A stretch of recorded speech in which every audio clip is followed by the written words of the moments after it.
So with that, and seeing that we are recording, welcome Vice Mayor and Council members. In service, I call this regular meeting of the Albany City Council for February 22nd, 2022 to order. Councilmember Tiedemann, would you please read the land acknowledgement? Yes. The City of Albany recognizes that we occupy the land originally protected by the Confederated Villages of Lejeune. We acknowledge the genocide that took place on these lands and must make strides to repay the moral debt that is owed to this indigenous people, specifically the Ohlone tribe. We thank them for their contributions, which have transformed our community and will continue to bring forth growth and unity. The City of Albany commits to sustaining ongoing relationships with the tribe and together build a better future for all that now make this their home. Thank you very much, Vice Mayor Tiedemann, pardon me for that. City Clerk, would you please call the roll? Councilmember Gary? Here. Councilmember McQuay? Here. Councilmember Nason? Here. Vice Mayor Tiedemann? Here. And Mayor Jordan? Here. Thank you, City Clerk. Well, there is no report on action taken in closed session. There is no closed session. There are no ceremonial matters tonight. So we move on to the City Manager report. City Manager, I know you're away, but thank you for being here to provide the report. My pleasure. Thank you, Mayor. More brief report tonight, but still important information to relay. The Buchanan-Jackson intersection is under repair this week. This is a project that we've been working to get out and in progress for some time. So I appreciate the patience of the community as we're working to improve and repair the intersection there, the crossing that takes our students to Ocean View School. So this week, the contractor is working through the concrete replacement that's causing issues for pedestrians crossing at the Jackson intersection. We will also be doing repairs in the vicinity, including striping and some additional asphalt work through coinciding with students' breaks to make sure that students can still cross during school time. So the next construction is anticipated to begin in April during spring break. As you are out and about on our website, please take note that our city clerk has skillfully updated the election information to include important key dates. So please take a look at that. Our next election is currently scheduled, our general municipal election, for November 2022. The website directly is albanyca.org/election. There is a free screening of Speaking Truth to Power this evening. It overlaps with this meeting, but as it will also be recorded for viewers as well. The Albany Creative Justice Art Project, the submission window for that has been extended. Our City Arts Committee has extended the submission window for this project, and applications are welcome from individuals as well as teams, collectives, and collaboratives. Visit our website, albanyca.org/arts for more information. The updated submission date is April 8th. Also, as I'm sure everyone has noticed, the Alameda County health officers have lifted the requirement for masking indoor at most locations. This includes city facilities. So you will see that masking is optional unless those folks that aren't vaccinated are to remain masked. City staff also has the option of masking. And as of now, the majority of our staff remain masked. So really it's, you know, we're all learning as we go. And so this is just one more positive step forward as we continue to hopefully see what some folks have termed turning towards an endemic. That concludes my brief announcements. Thank you, City Manager. And I also thank Trustee Doss for bringing to the city's attention the need to repair the crossing of Buchanan at Jackson Street to serve Ocean View Elementary, as well as other destinations, and to city staff who are getting that work done. If anyone attending would like to ask a question about or comment on the city manager's report, please, I'm realizing I need to look at the attendees. There we go. Got that up so I can see the hands. Please press your raise hand button. You will have 1 minute. If you are on the phone, please raise your hand by pressing *9. Note this is for questions and comments on the city manager's report only. If you have comments on matters not on the agenda, the time for those is next. In this and all comments and questions during the meeting, please address the council, not other attendees, and respect each person that has spoken. The council wants everyone to feel comfortable speaking and not be intimidated by others' comments or reactions. Thank you very much. City Clerk, I saw one hand raised, but it went down, so I'm presuming that might be a hand that was anticipating good of the city. Not seeing a hand go up again. We will move on to good of the city. This is for attendees to provide the council comments, information, and questions on an item that is not on the agenda. Again, you can raise your hand, and if you're on a phone, you can press *9. By state law known as the Brown Act, the council cannot discuss items that are not on the agenda except under extraordinary circumstances. Rather, items raised may be referred to a future agenda or to staff for comment. And City Clerk, I see one attendee with their hand raised. If you could invite them to make their comment. Hi, this is Jeremiah. I'm a member of the Scjc. I speak for myself. I was just wondering, there's a COVID testing place at the library or in front of the library every Tuesday, I've noticed. And I went in the library and talked to the manager. I think her name is Rachel. She said that the library has nothing to do with it. And she has no idea. She said it's like the city's thing. But the city told me last city council meeting that the city has nothing to do with it. So who has something to do with the COVID testing in front of the library on Tuesdays?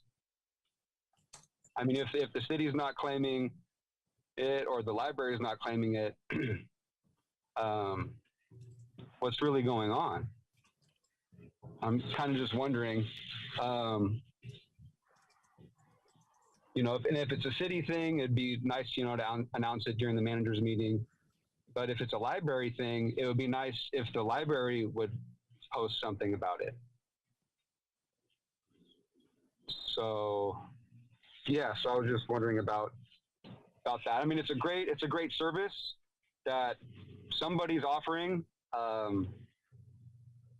You know, I have in contact with another COVID testing place.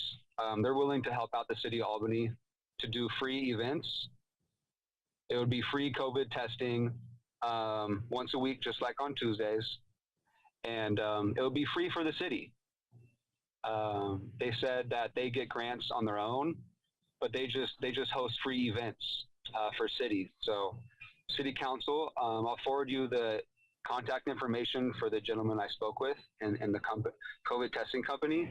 So maybe that could be a useful resource for just anybody in Albany. And maybe if, you know, the city likes that, then that'd be great for the community. Let's see here.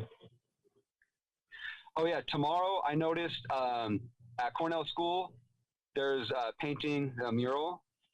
That's going to be nice, sponsored by the Albany PTA from 10 to 4. So that looks fun. Every other Friday at the high school, Berkeley Food Network is my fiscal sponsor for things I do. And Berkeley Food Network does a food giveaway at the Albany cafeteria at 1 o'clock every other Friday. So I'm participating in that. It's going to be cold this week. Thank you, Mr. Garrett Pinguillo. And with thanks, I believe, due to Councilmember Gary, who led the arrangement of the COVID testing that's available at the community center. I don't know if either she or the city manager could respond to the comment regarding who or what entity is responsible for that.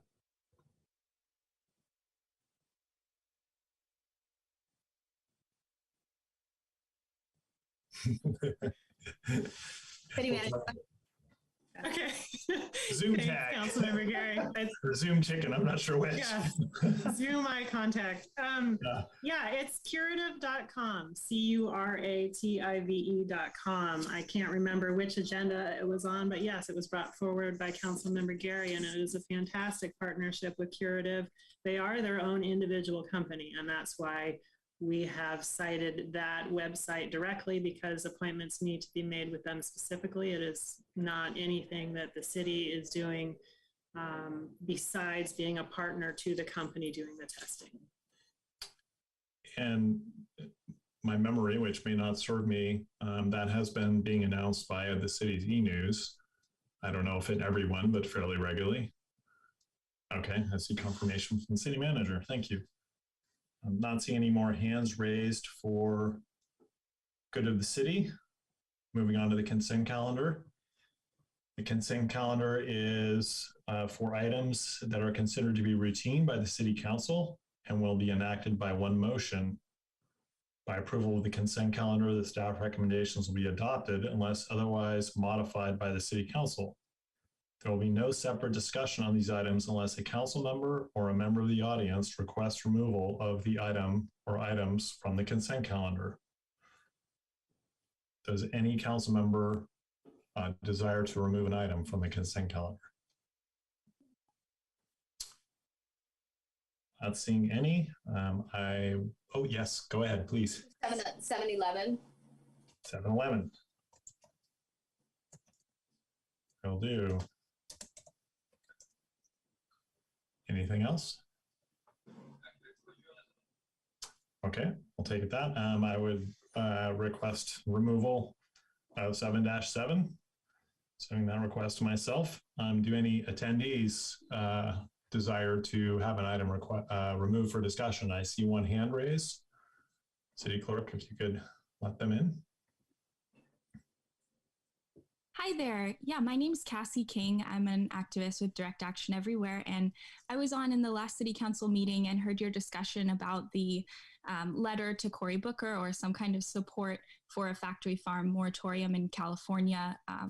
And I just wanted to pass along an update from our group that bill that we are calling for with the No More Factory Farms campaign has been introduced in the California State Legislature by Assemblymember Adrienne Nazarian and joint authored by Assemblymember Alex Lee in San Jose.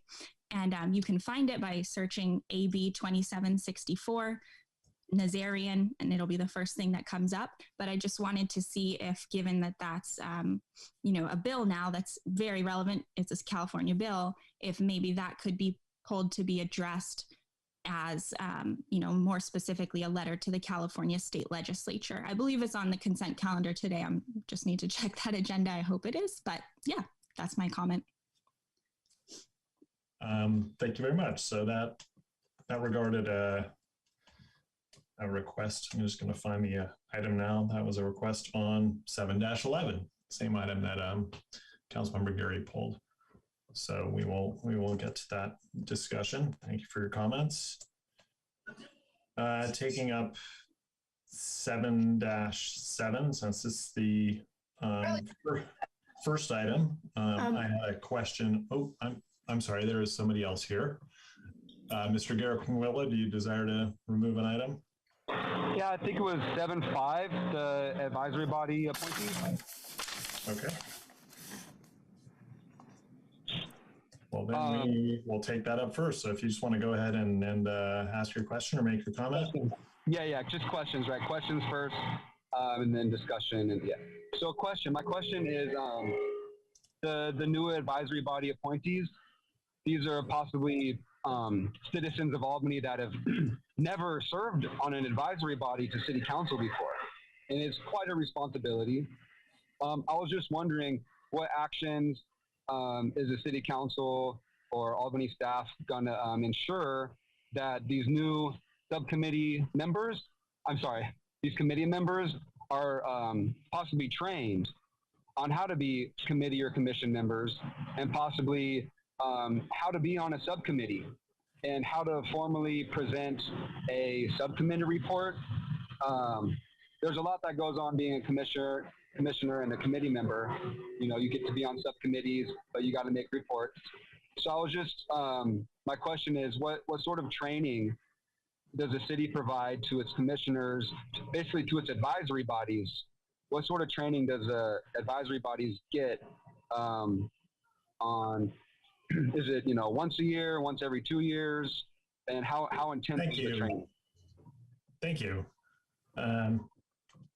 Perhaps just refer that right over to staff, noting that this item regards notification of rather than new members who are being appointed, which we certainly are desiring that.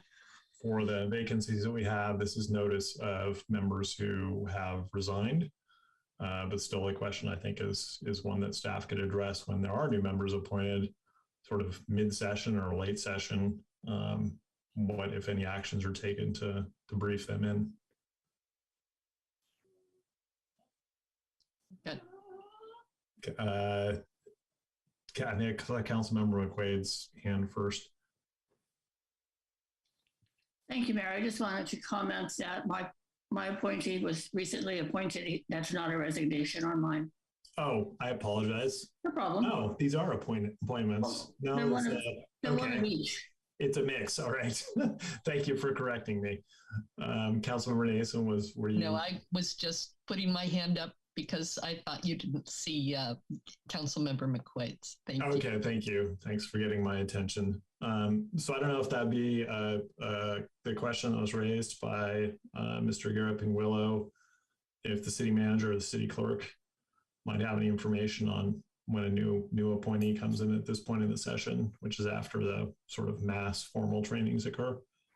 Sure, Mayor. Happy to respond to the question, not directly to the agenda item. Yes, anyone that's appointed basically after the term has started will receive the online training that is provided to all advisory bodies at the beginning of the 2-year term. That training includes the topics of both Brown Act, ethics, and other essential items for the productive participation of all advisory body members. And so all new appointees will receive a link to that recorded training. Of course, they also meet with the staff liaison to the respective advisory body for an orientation, and that's done on a one-on-one, again, with these kind of mid-term appointments to really help them get adjusted and acquainted to their group. Thank you, City Manager. And yeah, that's a great tool to have, the recording of the sessions, which is something that's more recently available. So that even members who had the training 1.5 years ago or so can go back and revisit. Also, I believe a link to the advisory body handbook is provided as a resource.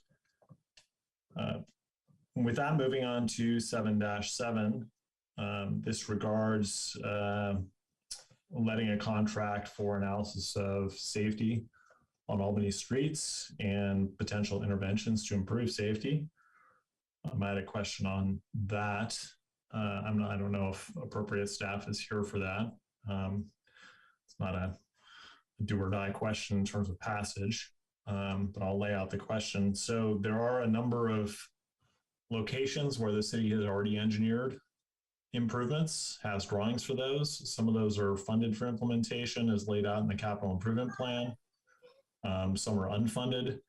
And to the extent that this scope includes probably only schematically designing interventions at locations that have the most problems, let's say, but there's already some designs there. I'm sort of curious if those are not going to be further designed, or if there's going to be just a cursory review of the designs that are planned to see if they're up to current practice.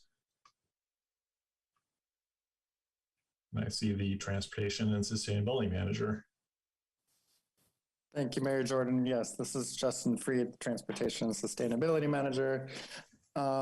Yes, a number of these plans are geared towards funding sources that are starting to require them. So that was the underlying assumption from a number of the consultant proposals. We've discussed with them that we're open to new projects as they are identified in the analysis, but that I assume a number of our high injury network corridors are ones in which we have projects in the queue already for. So we've scoped with them to do some more of the background policy work that I think we would see as teeing up some priorities for future plans and future projects, not necessarily a lot of new project development as part of this process. But we scoped it to be able to pursue that if a new project idea is developed as part of it. Great. Thank you very much for being here and for the explanation. I think I get the idea that this will be kind of a one-stop shop, showing everything that's sort of planned and maybe some new stuff to be able to go after those grants. So I appreciate that explanation information. And with that, then we can move on to item 7-11, which refers Mayor Jordan, before we go there, I also wanted to ask a question on 7-8, if we can pull that real quick. Yeah, sure. Please go ahead. So I know last time we spoke about this, I asked about data that could be added on here. And I know Councilmember Nason said that we're so fortunate that we don't have these issues in our city, but can there be something putting on there? Basically, we're standing in solidarity with other cities, just language showing what we have, what we don't have. Why is that not applicable for this document? That's my question. I think I'd have to get directions from the council to add it. Councilmember Gary, I didn't hear that at the last meeting. So what you have before you is just what the council passed through for first reading now to second reading and adoption. Okay, thank you. Councilmember Nason? Yeah, I just wanted to clarify. I hope I didn't say we don't have a problem with guns. What I meant to say for surely is that gun violence in Albany is fortunately fairly rare compared to our surrounding cities.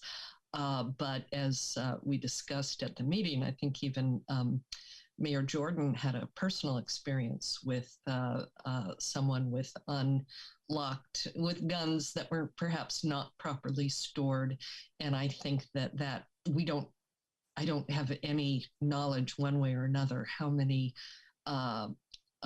improperly stored guns we may have in the city. But I just think it's something worth. So the question is not to have the knowledge of improper stored guns. It's, do we have any of these cases where there's suicide or there has been, some type of case where because these firearms were not properly stored, we 1 out of 10, 2 out of 10, something. That's what I was looking for as far as statistics behind that number. And if we don't have it, I understand that, but I'm just asking, why couldn't something be written into this document pertaining to Albany, basically stating that, we don't have this, but we stand in solidarity or something. That's what I'm asking for. And I just asked, why couldn't that be in this document? So that's my only question. Yeah, thank you. It's actually an issue in terms of data in general across the country with regard to use of guns, misuse of guns, accidents with guns, because the gun lobby has been so effective at eliminating any research funding from the federal government around the topic. So to my knowledge, there's an extreme lack of data regarding all of those questions for basically most cities, or at least for the nation as a whole. So that's my understanding of why we don't have data. It's not just being a small city, it's sort of the entire system. Thank you. Sure, yeah. I don't know if there's any other comments on this? Yes, Vice Mayor Tiedemann. Not on this. I just did want to note that I think there was a hand up in the audience from the last, from 7-7, that I wanted to make sure we gave a chance if they wanted to comment on it. I really appreciate the all hands. Hard to keep my eyes everywhere at once. City Clerk, if you could let in the attendee who has their hand raised. And with my apologies, welcome. And you are still on mute. There you go. I think. Is that me? Hello, good evening. Good evening. My name is Judy. I would like to thank City Albany Cares and Albany City Council for helping me fix my car, but also ended up in a hotel that. Oh, I'm sorry. Your sound is coming through very broken up. There are toilet and around 20 people. I don't know exactly how many in each floor, but I want to make sure that I did speak up for myself, and I was told there was no help at all for me. That's when Jeremiah spoke up for me. He's been helpful, caring, thoughtful, respectful. He's the only one who asked me if I needed anything, either if I was warm enough, if I needed food. Even though, you know, I had been in talks already, and they knew my car was broken down and the heater wasn't working, but nobody helping anyway. Nobody offered anything.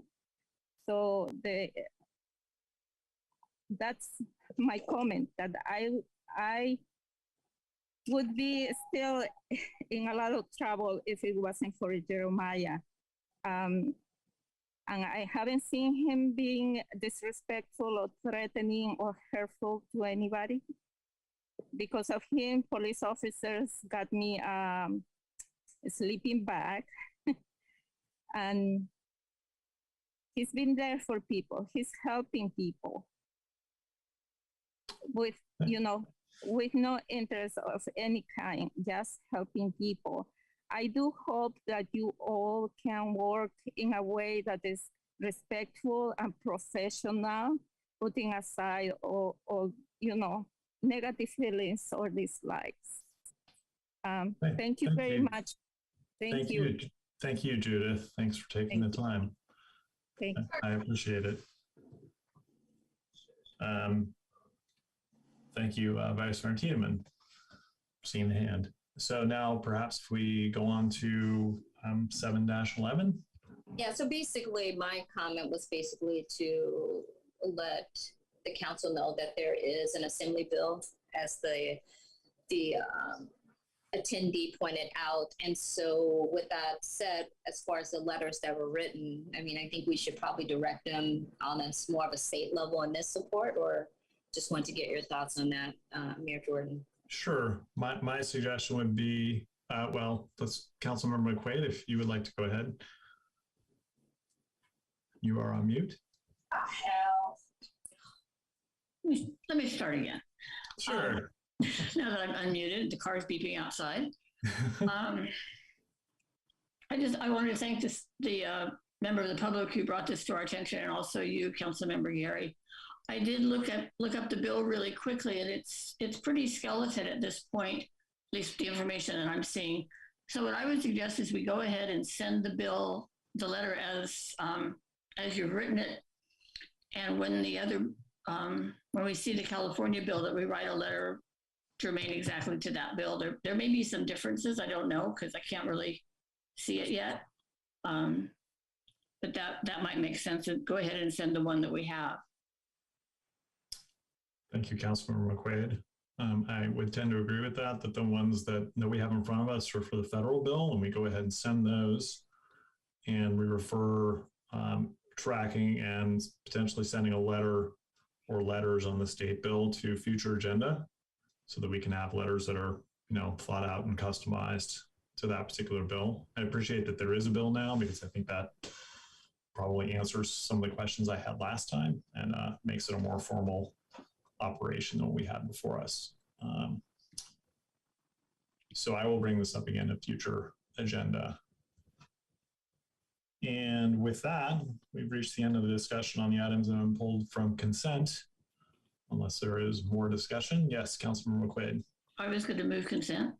Second. Please do. There we go. It has been moved by Councilmember McQuaid and seconded by Councilmember Nason to approve the consent calendar with no changes to the recommendations. City Clerk, if you would poll the council, please. Councilmember McQuaid, Yes. Councilmember Nason, Yes. Vice Mayor Tiedemann, Yes. Councilmember Gary, Yes. and Mayor Jordan. Yes. Motion Thanks, carries.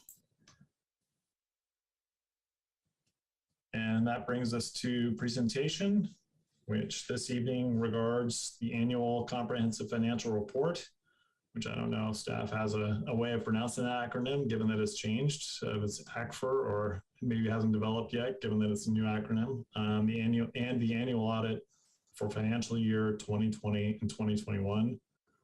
This item also regards potential contributions from surplus to various reserve funds.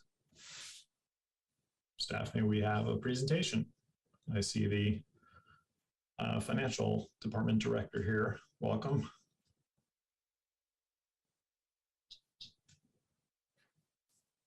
Mayor, we are waiting for the auditors to attend, and I don't see them in the attendee list yet. Okay. Well, I guess in that case, would it make sense to go on to unfinished business? Should we wait and go on to unfinished business? Flip the order of the items Yeah. for now, if that works. Okay. That would be great. So I think I guess I'm going to look for acclamation by the council that that's okay.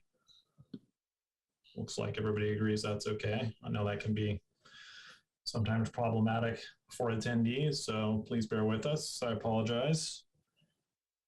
So with that, we'll move on to item 10-1, which is the only item under unfinished business. This regards a request for qualifications or draft request for qualifications for a racial equity survey. And this is was developed by the ad hoc committee that was designated by the council with input from staff and the Social and Economic Justice Commission. The ad hoc committee consisted of Councilmember Gary and myself. Councilmember Gary, I don't know if you would like to say some words about the ad hoc committee's report or work. No, I'll follow your lead. Okay, thanks.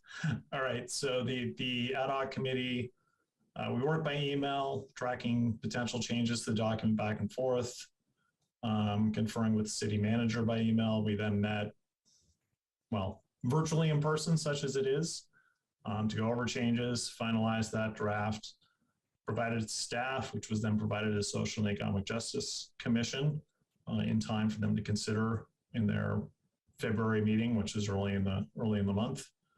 That body provided recommendations and input that was generally incorporated into the resulting document. Staff had some more input that was generally incorporated, and the result is what you see in front of you. So some of the changes that were made were to focus specifically on the survey, whereas before there was some thought of providing an opening for other ancillary services. There's still a bit of that in there, in the form of the company that performs a survey may have ideas about what kind of priorities the survey results suggest. So it does provide the opportunity for a company to weigh in on that, their qualifications with regard to that work. And it includes scoring the responses to help guide selection. And those are the features I remember. I don't know, Councilmember Gary, if you have any other features that you would like to highlight at this time. Okay. I don't know if staff had any particular perspectives that staff wanted to offer, since this is sort of a joint effort, but I know the ad hoc committee, this is a product of the ad hoc committee. So staff may have recommendations on further adjustments and or things that are, seem like they're going to work well or maybe not as well. Otherwise, we can proceed. Mayor Jordan, maybe I'll just jump in. The one comment I had related to the RFQ submittal requirements and just the reference to experience and philosophy regarding your work as part of a multicultural / multiracial team, if we want to either clarify that or make it clear that we're not giving any preferential treatment to any consultants based on race, given the prohibitions that we've discussed in the past. And those are the Proposition 209 constitutional amendment prohibitions. Okay. Exactly. So maybe we need a bit of a reword on that. Welcome if you have a suggestion on the fly, welcome that. Otherwise we can try to craft one as we go here. I don't have a suggestion. I don't know what the, maybe if we can figure out what the intent of that first bullet point, then we can revise accordingly. Okay. Basically, the intent is to make sure that we get people that are truly qualified and that can relate to multiple cultures so they can get the information that we need. It's not putting our professional or even a certain treatment on someone versus the other. It's making sure that we have people that can go out, do the work, that are relatable. So if we want to word it in a way where, it state that's fine, but we're not just going to simply pick someone of a certain culture because they have XYZ. I mean, whether it's an all Black team, we're not just going to be looking for an all Black team because they are what we're looking for to get the information. We're going to look for the specific team that's going to be able to do the work that we need, and hopefully it's multicultural. So I don't know how to word that without being biased that we're not looking at other versus another. So that's something that you would have to, I'm open to suggestions for that. Great, thank you. That gives me an idea. I don't know if any other council members, the vice mayor, have questions this time. Not seeing any, and seeing that there are 2 attendees with their hands raised. Thank you for providing 3 minutes, City Clerk. If you could go ahead and welcome. Thank you, Council. This is Judy Kerr. I just wanted to reflect on the fact that you have done a tremendous amount of work as a subcommittee, and I really appreciate the work that's been done. But this is not just a cultural and a racial issue. There are a number of disenfranchised groups within our community that need to be represented on the committee. Those include LGBTQ+, they include people with disabilities, they include people with lower income. And I don't want us to get lost in a politically charged moment of racial issues. So I just want to remind us all that we are all part of a community and that we appreciate being included in your conversation. Thank you. Thank you.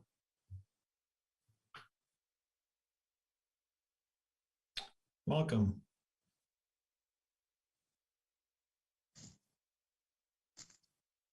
Good evening, Mayor and Council. My name is Patricia Johnson, and I'd like to speak to this issue.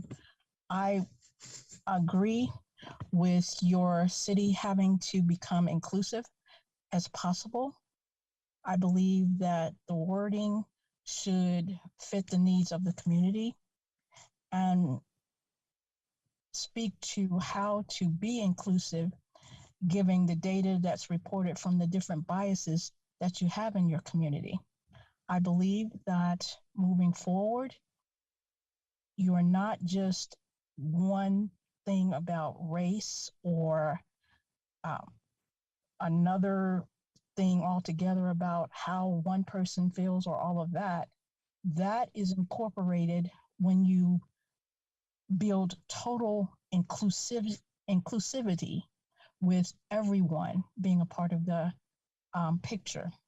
The firm that you hire or whoever you should choose should be multicultural simply because the staff is made up of multicultural people there on staff who have experienced or have been professional in meeting and developing solutions to the challenges that may occur. Thank you. Thank you. And I see 2 more hands raised. Hi, thank you. I encourage everybody getting jobs. And I was just wondering if maybe we could try to get the Ohlone culture, someone that represents the Ohlonies, considering we have the Ohlonies flag flying at our city hall, and we have a commitment to the Ohlonies. I was wondering if possibly we could try to include somebody from the Ohlone culture involved in this. Thank you. Thank you.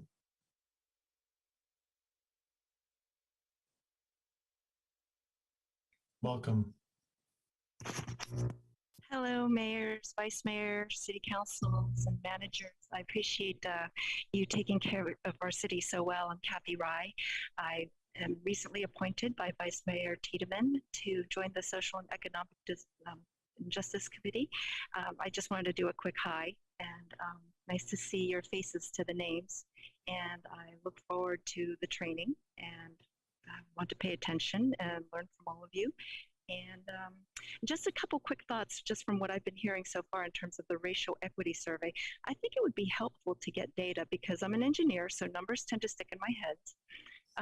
Just things such as Albany Police Department, you know, can we get demographics in a pie chart? You probably already have that already set up for me, so I'm probably asking what's going to be covered in the training, so I apologize ahead of time. I feel like I'm pretty much going in as a dumb mom, just asking questions and then poking around a little bit. So I'm asking you to bear with me, and thank you for your patience. Oh, another thing is I did do a listening session because I have been invited to co-chair a speakers series that this month, because it's Black History, it's basically, you may or may not have seen the announcements from the school district because I'm involved with the parents group, to basically have a Black Asian Allies Solidarity session because there's a masterclass that's offered for free to only this month. Normally they charge.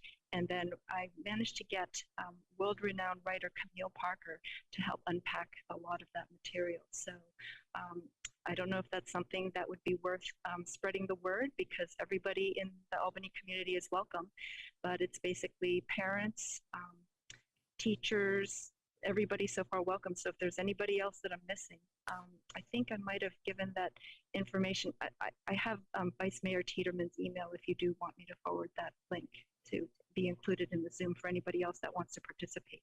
So thank you. I look forward to working with you. Thank you very much. And thank you for your willingness to serve in this new role. And for my part, I don't accept the I'm a dumb mom. Perhaps a better term is you bring beginner mind to exploring the issues, and as somebody who's trained in engineering as well, I certainly appreciate the focus on data. And I would say please do send the link. You can send it to citycouncil@albanyca.org, and then we will all receive it. Not seeing any other attendees with hands raised. Bringing it back to council, are there any comments from council members on this item? Yeah. Councilmember Nason. Yeah, I wanted to follow up on, in this context, on comments that I made at the end of our last meeting. I had watched the last SCJC meeting and was taken aback by some of the language that was used. But I was not sure I was comfortable going forward with SCJC recommendations until that had been addressed. But I understand that that you, Mr. Mayor, have been on it and addressing it, and that the chair of the committee has been addressing it, and that it was really an innocent mistake, but that efforts will be made to avoid using racially charged or misogynistic or dehumanizing language. And I'm willing to vote for this with that understanding that efforts are going to be made to avoid that sort of thing in the future. Thank you. Thank you, Councilmember Nason. Councilmember McQuaid. Thank you. I think that the sending out the RFQ at this point should, and receiving it back and looking at the respondents, I think that will be adequately handled by the subcommittee. And I would suggest we keep the same subcommittee. It seems to me they refer to in this thing, it sounds like it might be a different one. I would, if you're willing to do it, keep the same one and have you then bring the recommendation directly to council. I don't see any reason that we should, at this point, include the SCJC. They were part of getting it this far. I think we can actually take it from here. Thank you. And noting your vote of confidence, I certainly don't want to be presumptuous about which members should be on the ad hoc committee for doing the evaluation. Are there any other comments? Vice Mayor Tiedemann. Just to thank the ad hoc committee for the work it did here and taking in the comments from our discussion and from the SCJC. The speed at which this has been accomplished and that it's come back to us looking very clean and organized and well done is impressive and much appreciated. Thank you. Yes, it was a priority. So I appreciate you recognizing that. So there is the matter that the city attorney raised. So maybe now's a good moment for me to suggest a potential language change. Perhaps given Councilmember Gary's response and input, further explanation, language of experience relating to potential survey respondents from a variety of cultures and races might be a way to go. No? Okay. Please, I'm trying. Please suggest other language. I mean, definitely don't use the word racist. We want to hone in on the experience that they bring to the table, right? And again, we want it to be multicultural, but I think if you use the word racist, I don't feel comfortable with that. Okay, I was just trying to convert multiracial since that was in there. Can you read it one more time with your suggestion? Yeah, sure. And I'm not wedded to this. This is on the fly, which is always fraught. Experience relating to potential survey respondents from a variety of cultures and identifying with a variety of races. I don't know. I'm struggling. Maybe cultural background, okay. Or leave it as a diverse cultures. Just leave it simple. I think if we put too much, it'll be too much. Okay. So I think taking that, it would be experience relating to potential survey respondents from a diversity of cultures. Does that work, Mala? Yes. Okay. Any further comments, suggestions?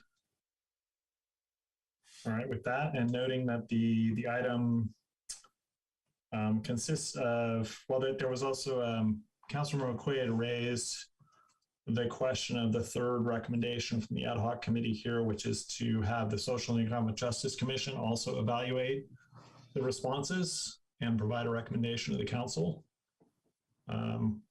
How do other members land on that third recommendation, yes or no?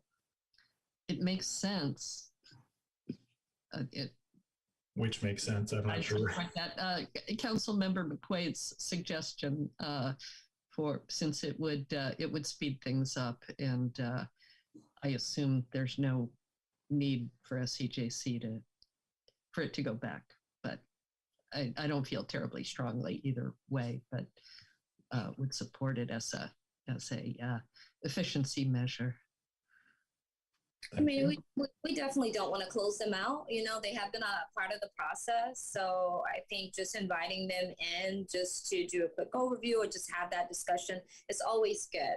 I don't believe we should, you know, push them out because they've done the majority of the work. And this is something that they want us to do and work together as to bring the community forward. So I'm in agreement with them just, you know, being a part of the process. That's just my thoughts. Thank you.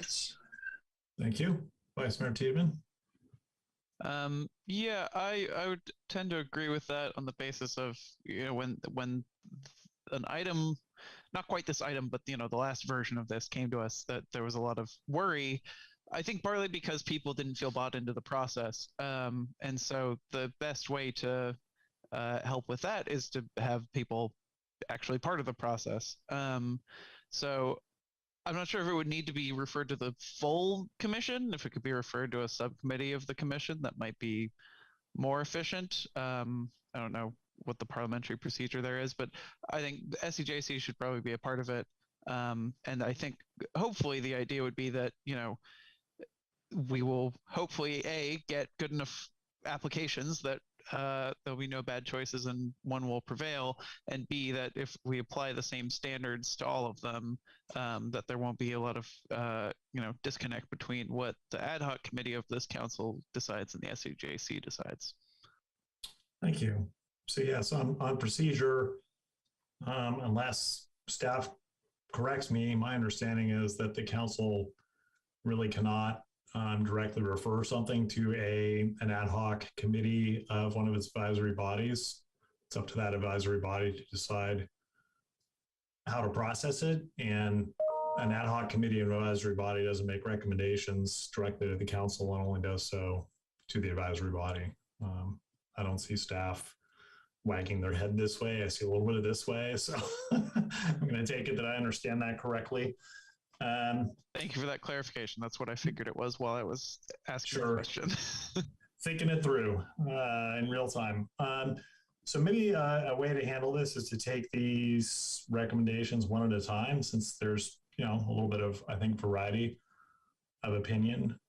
So if that seems reasonable, maybe we first entertain a motion on the first recommendation, which regards issuance of the RFQ.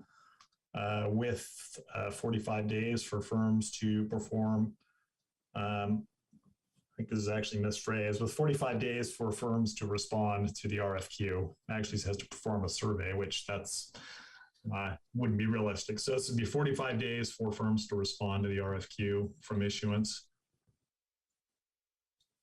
Councilmember McQuaid? Yeah, see, yeah, the language. Sorry, I was actually pointing at my screen trying to read this. Yeah, I apologize. I didn't catch that. That's my mistake. It should be 45 days to respond to the RFQ. Okay, that makes sense. I'm not exactly sure that's what that says, but that does make sense. That's not what that says. Okay. What that says is a fail on my part. Let's not use the word fail. Let's use the word we need to fix. Okay, fair enough.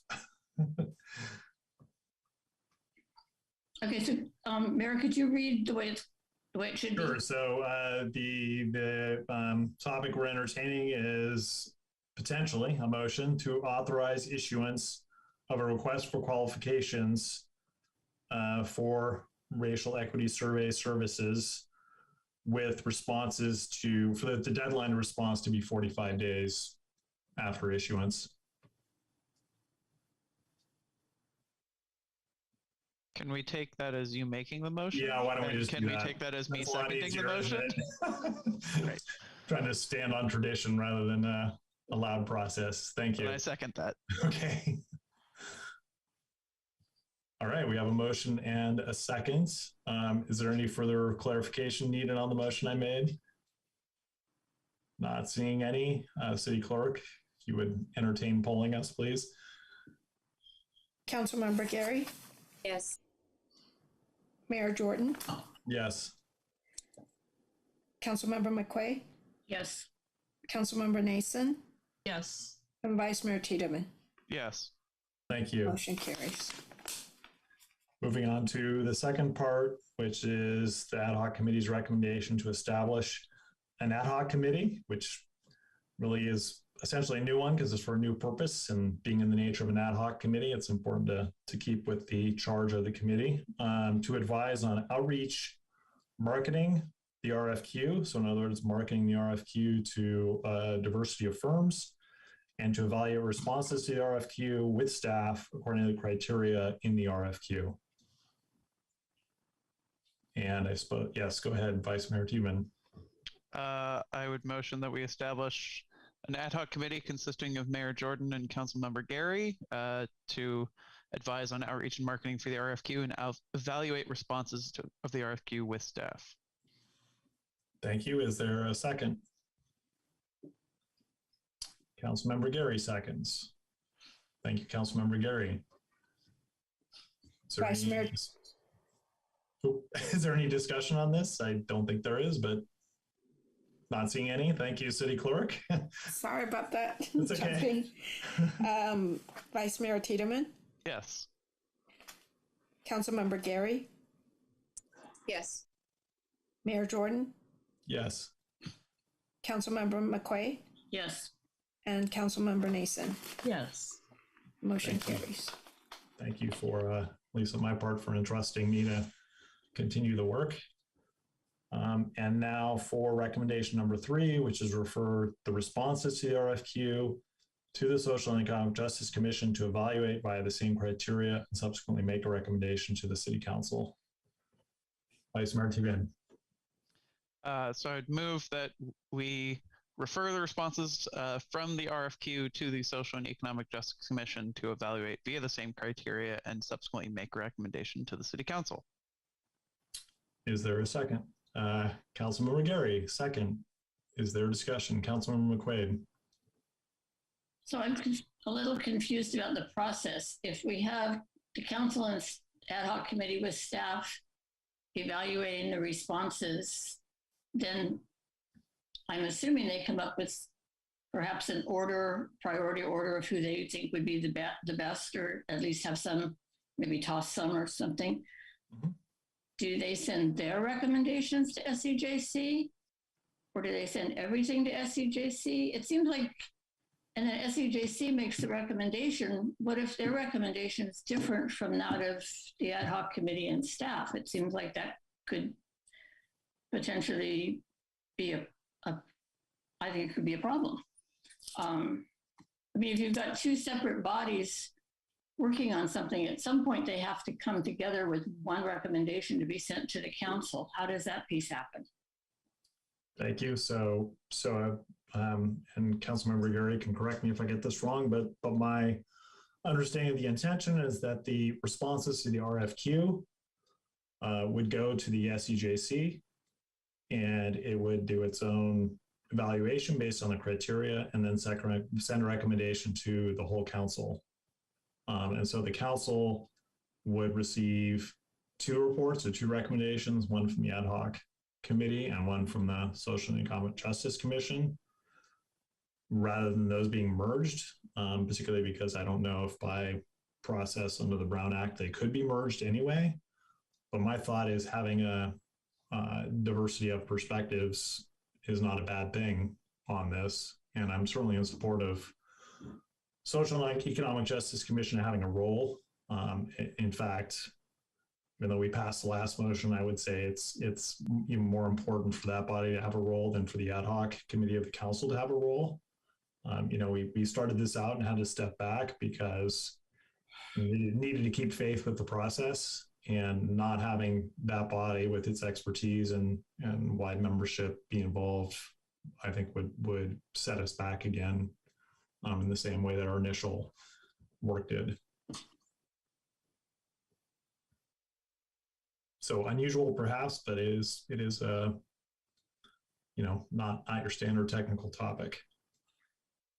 Will the council ad hoc committee give a report to SCJC, or will they be working parallel, sort of blind?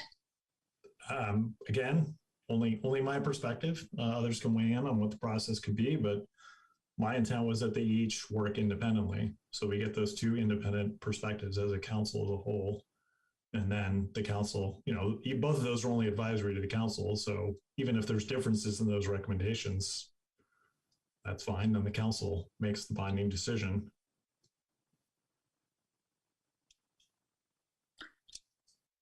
Can I ask staff if there's a way? I would like us to end up with those two groups, hopefully, agreeing on the best firm and bringing us one recommendation.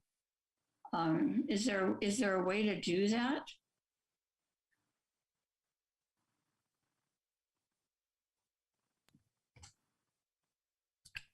I don't know if Nicole wants to jump in. I was just thinking of, this is the Zoom problem issue as well. I was just thinking, for the Brown Act, we have the ad hoc committee meeting on its own. And so if you merge the two recommendations, I get a little concerned.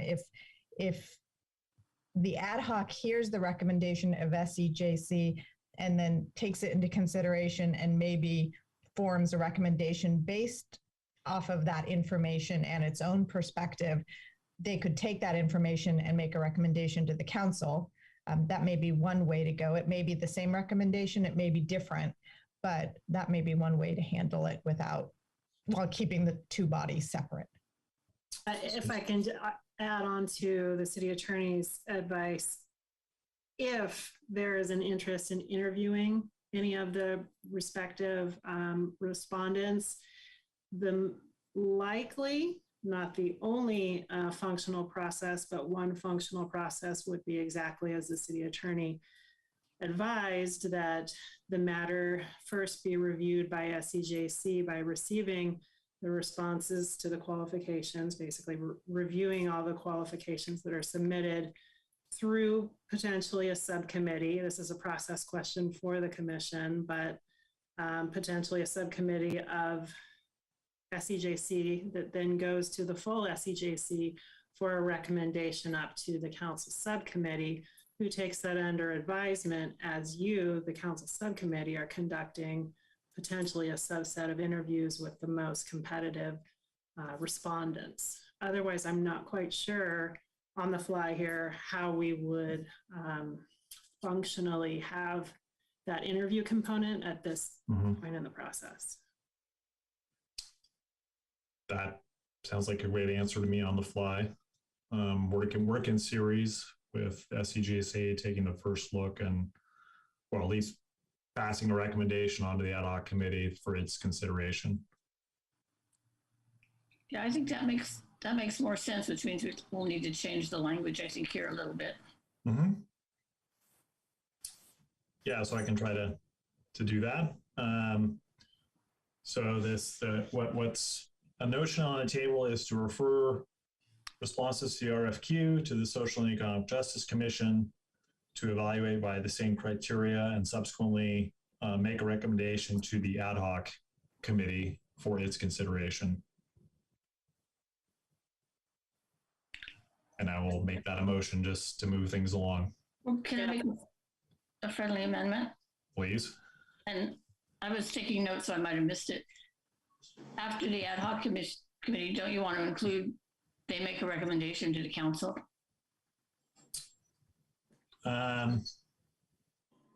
Well, I think if I understood staff's concept on the fly here was that the SCJC would pass a recommendation to the ad hoc committee. The ad hoc committee would consider that along with its own review of the requests and then shortlist firms for interviewing.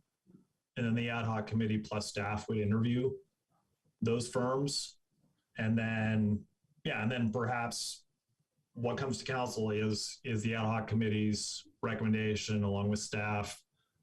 As a result of that, and I presume in the staff report would also be some information about what the Social and Economic Justice concluded based only on the review of the responses without the benefit of the interviews. Because the SCJC will not be participating in the interviews. Otherwise, we're having firms interviewed, by two different bodies. And I don't think that's really fair or viable necessarily. Okay. I second your motion, Mayor Jordan. Thank you. Should I restate it? I think for simplicity, yes. Sure. Okay. So the motion is to refer responses to the RFQ to the Social and Economic Justice Commission to evaluate by the same criteria that are in the RFQ, and subsequently make a recommendation to the ad hoc committee of the City Council for its consideration in evaluating the responses and subsequent shortlisting of firms to interview. And the recommendation from the ad hoc committee as a result of those considerations would come to the City Council along, I can add, along with the original recommendation from the Social and Economic Justice Commission. Is that your motion that long? Like it's just too complicated. I think we know the process. I think the way as it reads on the line, we just follow the process. I don't know. Then it's just complicated. Sure. Then it's a substitute to make a recommendation to the ad hoc committee instead of the City Council at the end of the line. Because we know that's where it's going. Ultimately, the recommendation is coming to the council for us to approve to move forward. So I don't understand why we're adding all this language. We know where the end product is going to end. I don't know. Help me to understand that. Sure. My understanding is it's so that there is an opportunity for concordance between the two bodies. And the way to do that is to, as suggested by staff, is to have the recommendation from the Social and Economic Justice Commission to come to the ad hoc committee so it can include consideration of that in its work. And if it comes up with a different recommendation, basically can say how it considered SCJC's recommendation, what it learned in the interviews that may be changed that to a different recommendation.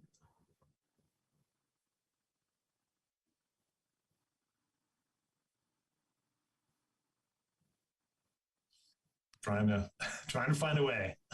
I mean, are the worries the confidentiality component? Is that?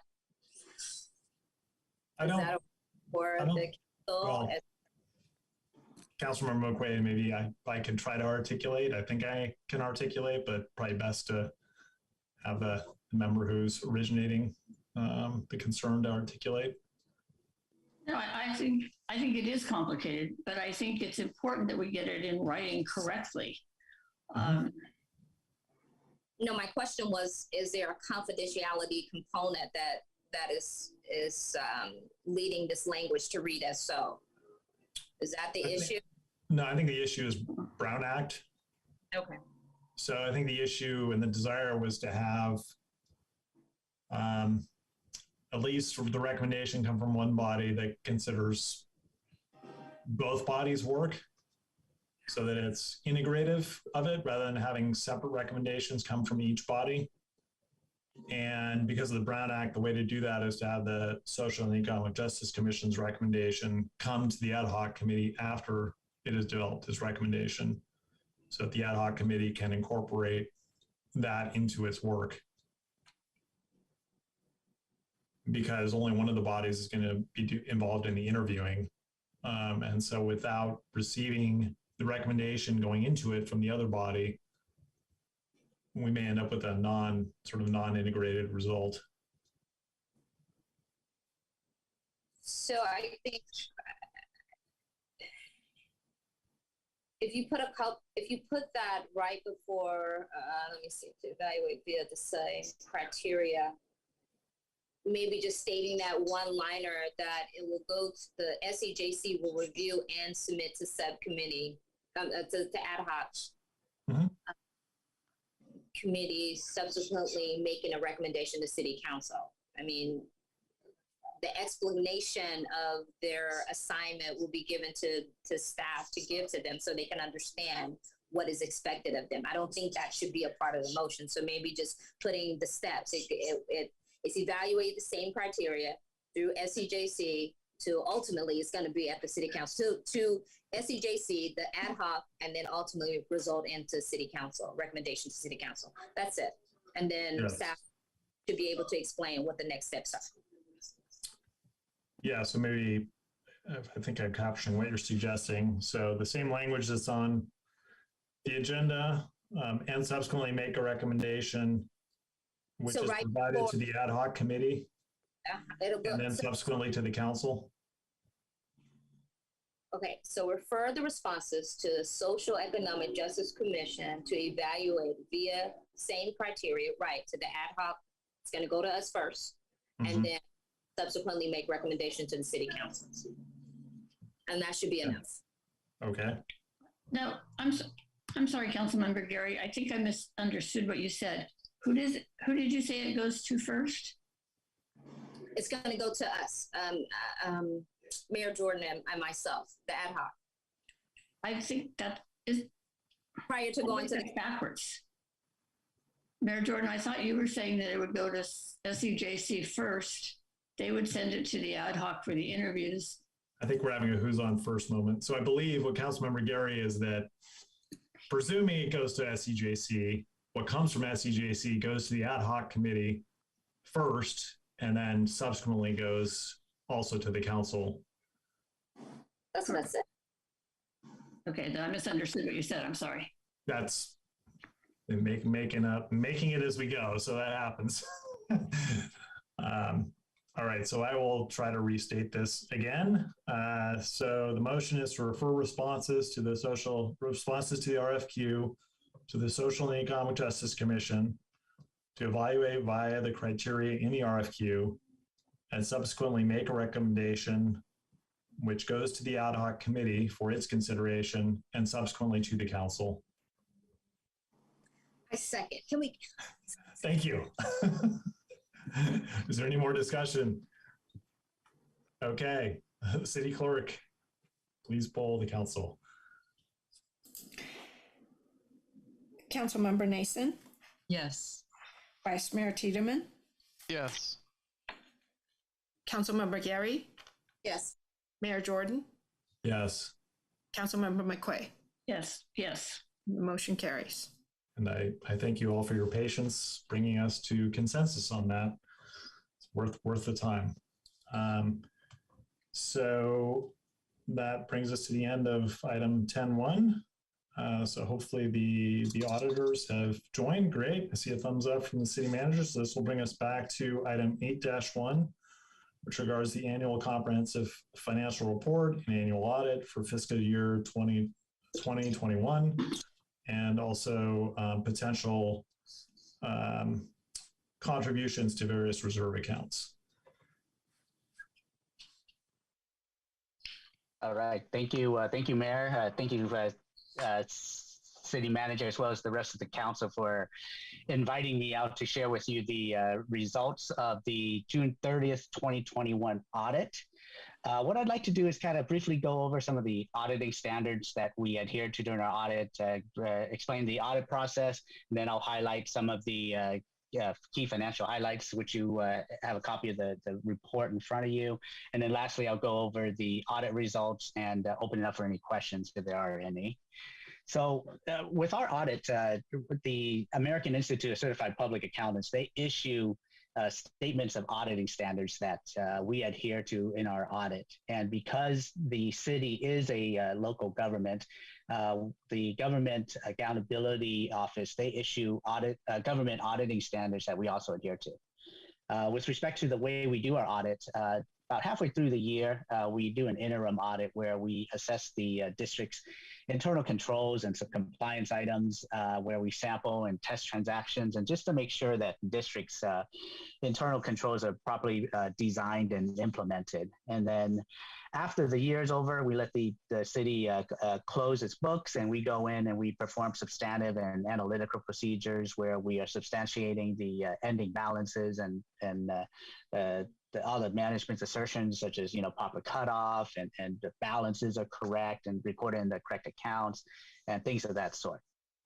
So for this year, if I could reference you to table 1 on page 18 of the report, you'll see there that with respect to the district's, with the city's net position, most of the items there are pretty consistent. The one thing you'll notice is that non-current liabilities were up, and that's mainly due to the city's retiree benefit plans. And then on page 2 the changes and what makes up those changes in the net position, what you'll notice is that there were pretty good increases in grant and contributions as well as taxes.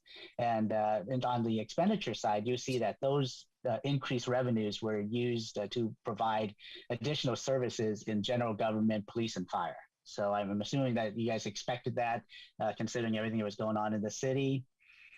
So overall, net position was down slightly at 1.6 million, down to 24.2 million for the year. And fund balance wise, there was a slight increase of 2.3 million, taking the city to a 30.4 million ending fund balance. So overall, the city is in a good financial position. It's got a healthy net position as well as fund balance. Lastly, one thing I wanted to point out is that there was a new accounting pronouncement that rolled out that impacted the city this year. And so you'll see GASB 84, which kind of redefined how we interpret fiduciary activities. So the district did have some agency funds that you'll see getting reclassified under the new terminology based on GASB 84, known as custodial funds. And so you'll see those statements in your financials, they look a little bit different. The presentation's different, the information in there is a little bit different. You'll see a $905,000 prior period adjustment to reclass those agency funds to custodial funds. And so that's how the presentation will look going forward since we did this implementation with that adjustment. So lastly, onto the results. I'm happy to say that we only reported one finding this year, which is a great improvement over the past couple of years since we've been with the city. If for those who've been around, if you remember from 2 years ago, I mean, we started with 8 findings and we worked with the city quite a bit. There was a lot going on with turnover and key personnel, with an implementation of a new financial reporting system. And then last year we were down to four findings. And then lastly, this year, we're down to 1 finding. So that's great progress. The city's going in the right direction. And additionally, the finding that we have this year is just a significant deficiency, which is better than a material weakness. So overall, great improvement. And, if we keep on this pattern, we're very likely we'll see a clean audit for next year. And I wanted to just thank Heather and her team. These last couple of years with COVID-19 and stuff, it's been rough in the audit world. They had key changes in key personnel. You guys were impacted with some COVID. Our audit firm, we were also impacted as well. So the timing, it didn't line up with what we had originally planned. So thank you for your patience, and thank you for Heather and her team, as well as Nicole, for everything to kind of help us through the process. And it was quite the undertaking on the city's end as well. So we appreciate the help with the audit. With that, I will open it up for questions. Are there any questions, Vice Mayor, Council members? Yes, Councilmember Nason. I've got a number of questions, but I don't know with all of them if they're better directed to the auditor or to Heather or Nicole. I mean, just not sure. So maybe let me ask. So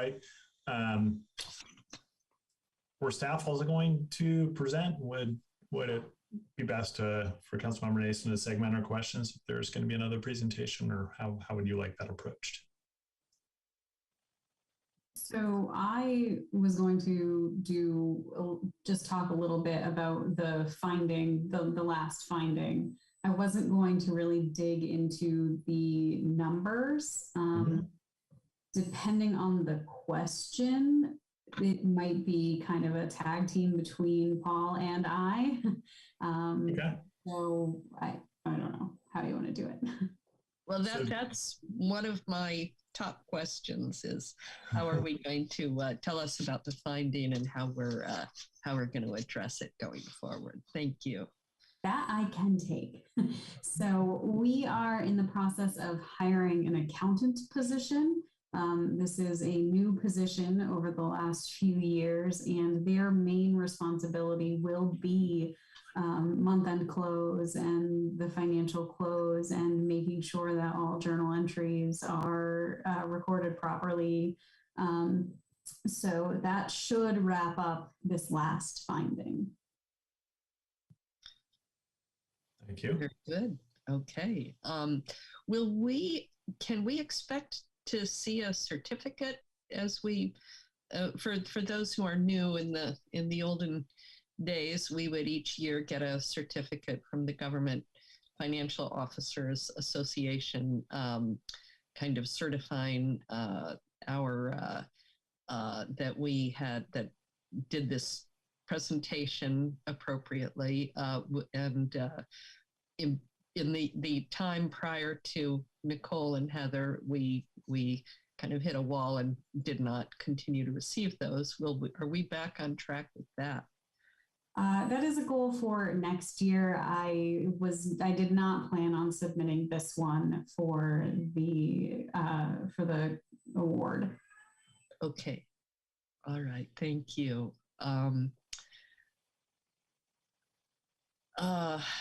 It's great. I should have started with saying how wonderful it is to see the findings reduced. It's fantastic. This is one of our most serious obligations to the public. The council is responsible for making sure the public knows what became of the money that they have paid, what's happening with public funds. So it's really, really important. I did want to say, I do have a couple of questions that are maybe more budgetary in nature and that should, maybe come back when we come back to the second part of the second year of the budget. But I do have, I have a question about the other post-employment benefits on page 90. The changes of benefit terms was a little bit puzzling. It's the third item on the list there, and it's a new item, and it's a big item. It's almost 1.4 million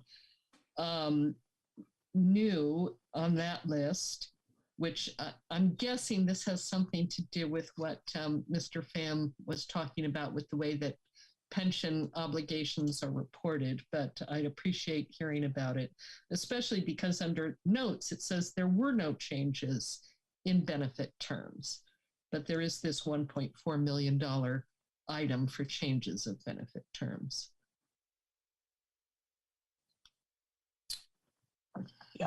Give me 1 minute. I'm looking into the actuary to see what the changes are, unless Heather knows off the top of her head what if there was a change there. No. But you are correct there, Councilmember, that it is inconsistent to show that line and then note that there is no change. So give me a second to look at that. So just for my clarification, Councilmember Nason, this is an increase in the OPEB future liability? Yes. Okay, thank you. So, and if I recall correctly, the net present value of that change was estimated at $75,000 per year. That's what we pay. Oh, that's what we pay. Okay. Yeah, but the liability is 5 million, and it went up by more than 2 million this year, and this was the big chunk of it. Yeah. Okay. So if it has been 75,000, that would suggest that it's going up to 125 or something on an annualized net present value basis. Yeah, let me get back to Heather on that rather than keeping up the meeting, and then she can respond to the council. Yeah, I do know that like the annual payment for that is increasing. One, healthcare costs are increasing. Two, we have more retirees actually retiring from CalPERS than we had in the past. This very specifically is our annual required contribution to retiree health care. It is only something that the city pays to CalPERS if someone retires directly from the city. So if we've paid in and then they go somewhere else and they retire from a different entity, we don't pay it. But if they retire directly from the city, we're required to pay it. So I know that has been increasing, but I did not look at the, I'll have to look into this specific line for you. It's just something I noticed. It's something I look at because, you know, you hear a lot about the other pension benefits, the other post-employment benefits in some cities, but I think we don't have the kind of problem that you see in a lot of places where a whole lot has been promised and cities are having trouble making good on it. Not our problem, but still it's good to know when something that big hits your books. It's nice to have a sense of what it is. I would say I would rather that we did not make the requested allocations tonight. I'm not necessarily opposed to it, but I think that it goes to some of our, I'd like to have more discussion of our in the context of the budget. You know, we could do this tonight if we wanted to, but I think it would be good when there is such a wide variance. And in this case, it's a good variance, obviously. It's very nice to have a big general fund surplus than to have a deficit. But we've talked in the past about some thought that perhaps we actually have a structural deficit, but we don't really know, and things have been changing. I would rather that we made decisions about allocating the surplus in the context of the budgetary discussion, which is another option that we have under our policy. That's just a personal perspective. And two extremely minor things, but I thought they're worth mentioning. One is, you know, there's no mention of public works. In the audit, public works is called environmental services, where in the budget it's called public works. In the audit, it's called environmental services, and I think that could be a little bit confusing to some people, and we should probably go with one descriptor or the other. I would vote for public works because that's how we think of it. That's how we talk about it in the city, but whatever is best. And the other is also just a public presentation issue that when you open the PDF, or at least when I do, I see City of Pacific Grove in the PDF title line, and I think before we put this on our website, we should change that to City of Albany. And that's my commentary. Thank you. Are there any other questions at this time? And I will just note for attendees that we're in the question portion. Your opportunity to comment will come next, and then we'll come back to council for deliberation. Sorry, I threw in my comments so I could be done. That's okay. I know they get mixed up. It's hard to separate them sometimes, but I just want to leave the attendees wondering because I did miss a hand before, so it's my catch up to myself. Are there any other questions at this time? Seeing none, I have one. I think it's fairly simple, potentially just a typo on page 20. Well, it's page 27 of the PDF.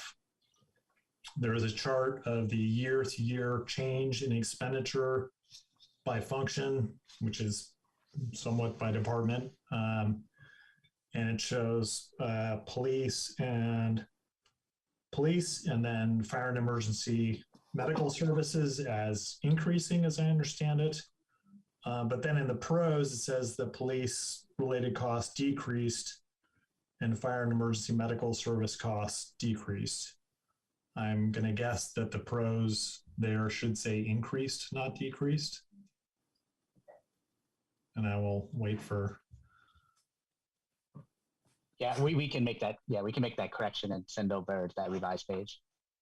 Okay, yeah, if I'm indeed correct in seeing what I'm seeing, which I certainly would defer to to you all as the experts. Yeah, that's correct. Yeah, that was an error on our part. Okay, no problem. So I will note that down. And with that, not seeing any other, City Clerk, if you would kindly bring in the first attendee to comment.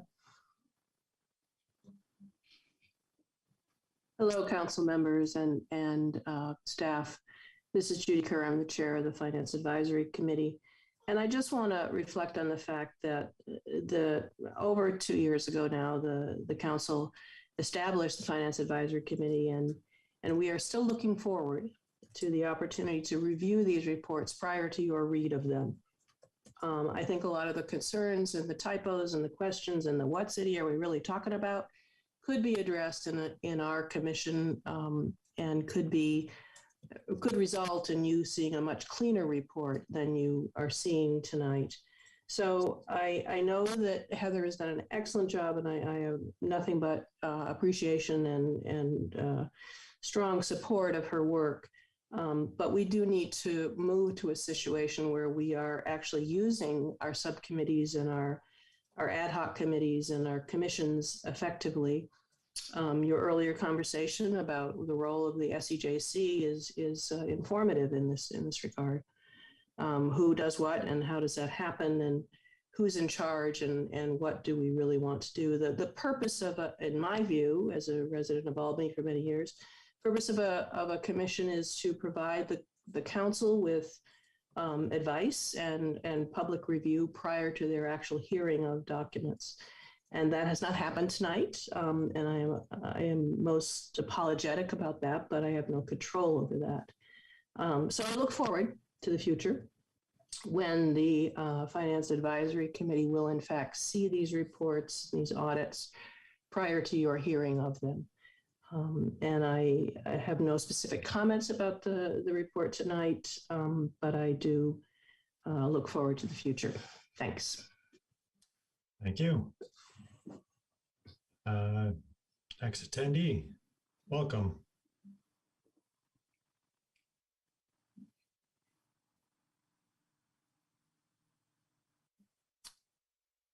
We're waiting for the next attendee still.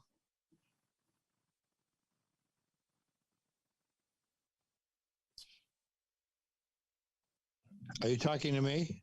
Well, I don't think you've been admitted yet, so welcome now. Thank you for joining. Okay, I thought I automatically have my name on this. It's hard for me to do it. This is Francesco Papalia. I'm on the Financial Advisory Committee as well. I am a bit surprised that the staff report wasn't presented to you and to the public. I read it, and I'm disappointed that it's not being presented into the public record so that people who may be watching this on YouTube at a later date will have heard the staff report. I assume that usually that's standard procedure, so I'm kind of a bit confused about that. And in some of these reports, when it comes to the financial business, it gets a bit obscure, where certain words are used in when it comes to pension, and they use different terminologies like non-current liabilities and employment benefit liabilities in different parts. And I would like to, if these reports showed a consistency, just as the city councilor was discussing about public works, so that these reports come to the public in a way that's decipherable and understandable. Too often these kinds of reports are accountants speaking to other accountants, and I'd wish more effort was made to have reports speaking to the average person who is taking the time to watch these meetings and would like to understand, and that each meeting like this should be an opportunity for staff to be able to teach people about how our budget system works, instead of just kind of quickly, giving an overview and a quick summary. Finally, I'd like to get an assessment by the auditor about where we stand in terms of unfunded liabilities when it comes to the pensions. Is he telling us that we're just fine, that the whatever it is at $50 million that is unfunded is not an issue, that the interest that we pay on that is not an issue? We may be better than other cities, but I saw comparisons where it was still a need to be remedied in a more timely manner. Thank you. Thank you. Welcome. Hi, Kathy Rye again. Yeah, I just put the numbers into a spreadsheet, and I did look at the fiscal year 2021-22 from the website, and I'm actually flabbergasted. You mentioned there's quite a departure from what was anticipated, what was adopted, and what's actually being audited. I see basically from 2020 to 2021, the police and fire both get a 44% increase. Are you able to explain that? I mean, that's my first point. And then second of all, it does bring me, I did want to, withhold judgment before, so that I have a chance to speak to the Social and Economic Justice Committee about this, but I did a listening session, because I'm Asian, I want to do my homework. So I did a listening session inviting Albany residents what their experience is. And, I also did a little bit of homework in terms of looking at the 2017 report, and it talked, it was the economic and development one. Let me pull that up. But anyway, it showed that the recommendations based on that 2017 that your city council approved would have cost about $660,000. And I remembered reading somewhere that Albany Police asked for a 10% increase from 6.6 million for that particular year, which is 660 million. So this actually made me wonder, where are our priorities and how is this budget actually ballooning? Because it's enormous, and because the anniversary of the 80th anniversary of Roosevelt signing 9066, which is interning Japanese Americans, it made me really wonder. So as a dumb mom, I did a quick Google search, and I was really appalled at the conditions of Santa Rita Jail. And this is not long from hearing eyewitness firsthand information of a neighbor on my block that tangled with the Albany police, and she basically suffers from complex PTSD. They got into an argument. A neighbor called the police, and because it's 1 a.m., one of them had to go to jail because, the police decided that. And this should have been an unarmed response because they did not have a response. So I'm actually really shocked. I'm wondering, is it possible to, I know I have 30 seconds left, to take a look at what probably future district attorney Pamela Price is suggesting in terms of neighborhood courts or Biden's CARES Act that talked about house confinement, to take care, maybe help alleviate that budget and figure out a more humane way instead of abusing Albany residents. Anyway, my time's out. Thank you for listening. Thank you, and thank you for your sensitivity to the time. Council appreciates it. Welcome. Thank you, Mayor Preston Jordan. Congratulations on Mayor once again. Come a long way. It's good to see you, Mayor, now. And Vice Mayor Janelle Gary. Glad to see you're still up there. This is the audit of 2020 and 2021. It was brought to my attention that I guess, I don't know if anybody has audited the Berkeley food and housing spending, but it was brought to my attention that in the winter of 2020, I think around November. The Berkeley Food and Housing Project went across our city lines to Harrison Street in Berkeley and picked up over 20 people from Harrison Street and put them in hotels for 3 or 4 months and depleted the resources for homeless actually in the Albany city limits. So I was just wondering if it's possible to get a direct audit for the spending for Berkeley Food and Housing, spending hundreds of thousands of dollars dealing with the Berkeley Harrison Street homeless situation. And then there was no money left over to actually help people within the city limits of Albany. So I was wondering if you could audit the Berkeley Food and Housing spending of the winter of 2020 and just confirm that, you know, Berkeley Food and Housing went across our city lines into the city of Berkeley, picked up 20 homeless over there and put them up in hotels for 3 or 4 months. And that's where all the money went. Thank you for your time. Thank you.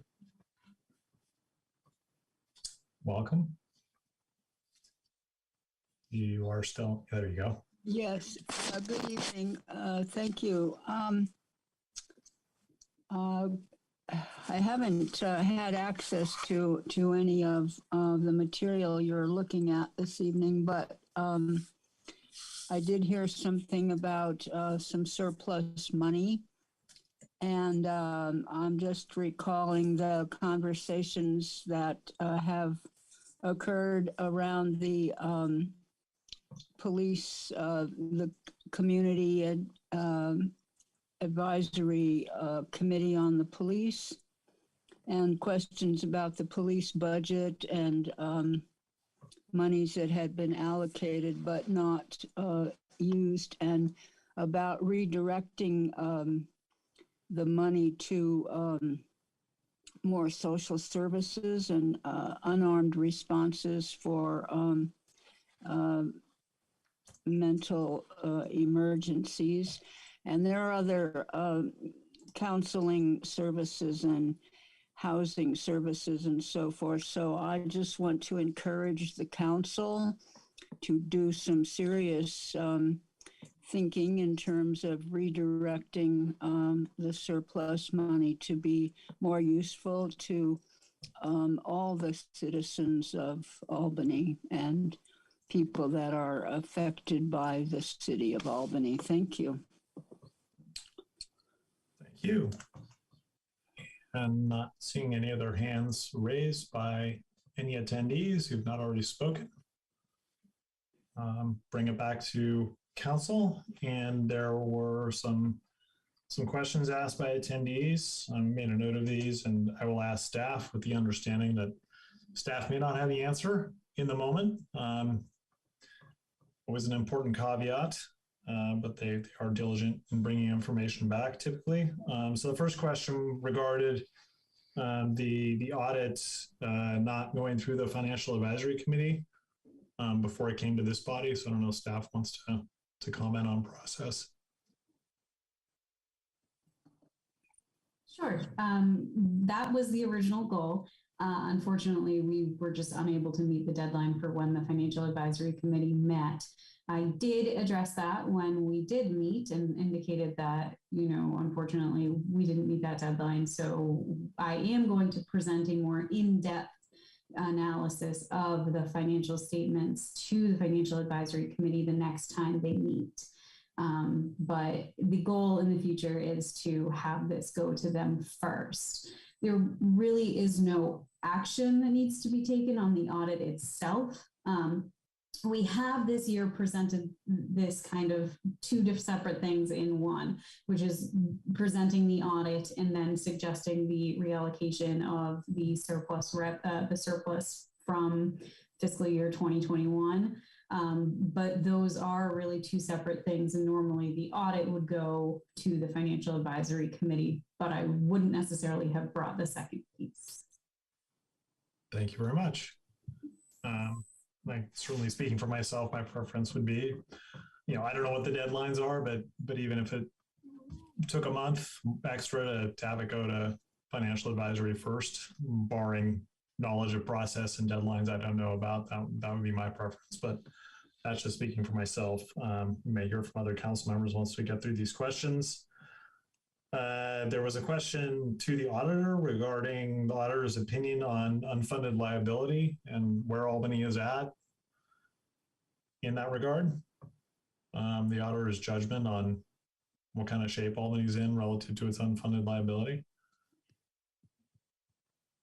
And I think I would like to jump in. The auditor's responsibility is really to make sure that we have fairly presented our financial statements. It is not necessarily to comment on the city's actual position. But Paul, you can go ahead and jump in. Thank you, Heather. One of the big increases this year is if you look on page 71, there was a big increase of $2.6 million, which is a change in assumptions. And so because the city is in a pool, the pool has its own actuaries that do a valuation of the overall liability of the pension plan. And so when we do our calculation, it's just simply the city's proportionate share of that pool.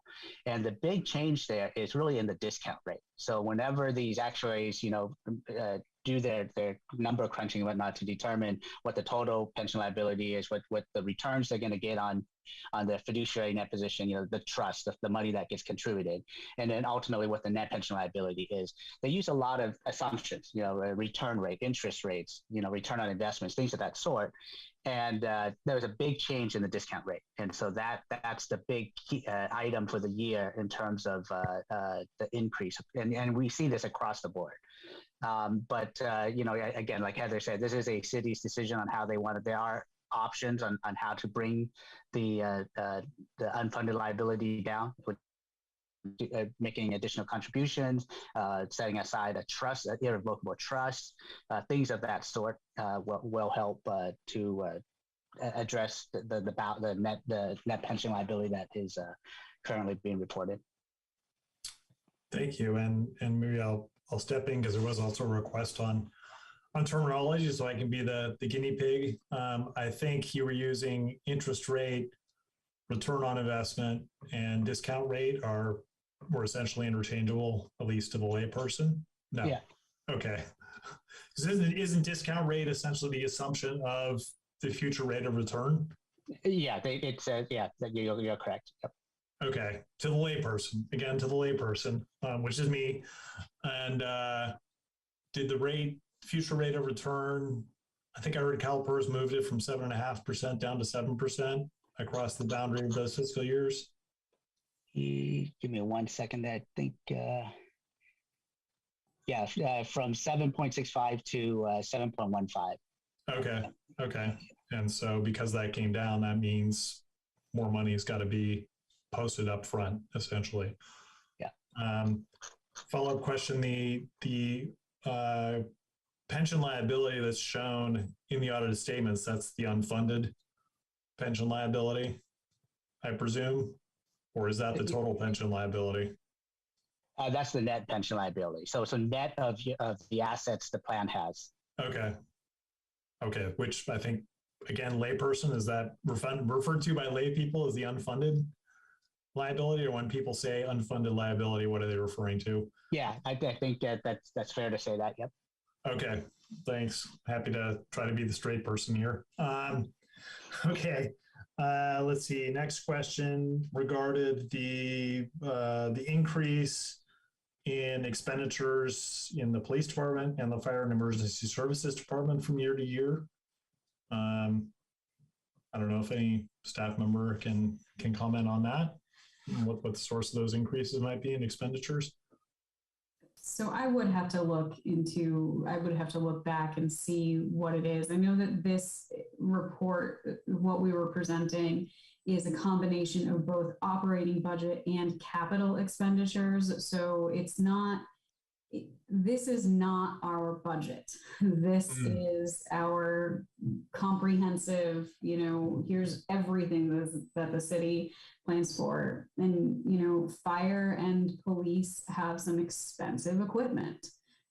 So in order to keep everyone safe, we need to make sure that those things are up to date and repaired properly and all of that. And that's not necessarily all in our operating budget.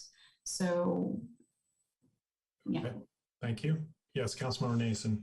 Yeah, I was going to jump in for a moment because this has been a long-standing issue that again, predates the tenure of Nicole and Heather.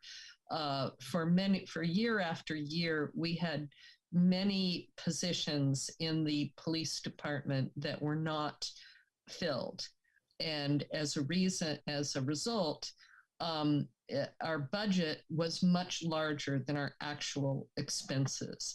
And the budget kept going up because the amount it would cost to fill those vacancies kept going up. So the budget kept going up, but the actual expenses kept going down. So we ended up with a very complicated situation over the years. And that was the money that we used every year to pay our pension obligations. And we're still kind of in that mode. We do about half of the surplus is because of over budgeting for police and fire. And this is one of the reasons I want to come back to the question of how we allocate the surplus and be sure that we have a sense of our structural deficit, if we really have one, before we make that kind of decision. And that's also something that I think would be really good to get input from the Finance Committee. I mean, that's really why we set up the Finance Committee, so that they could take a deeper dive than we take into those kinds of issues. Thanks. Thank you. Yeah, I mean, my again, thin understanding, learning about this is that in a sense, it appears there's a structural deficit kind of baked into the rules, if you will. So the budget needs to budget for every position full-time for the year. But from a probabilistic sense, 104 plus FTE or full-time equivalent positions, they're not going to be fully staffed all year. I mean, you're going to have some level of turnover and you're going to have a gap. So from that sense, it seems to me the budget is always going to run ahead of expenditures on people's time. Yeah, there's kind of a normal gap there. It's like, in unemployment or vacancies, you always have a certain amount for turnover. But when you get up to, 2 million, north of $2 million gap in $6 to $8 million budget, you're kind of gone beyond that. You're way beyond that, and that's something that I think we still need to take a very close look at.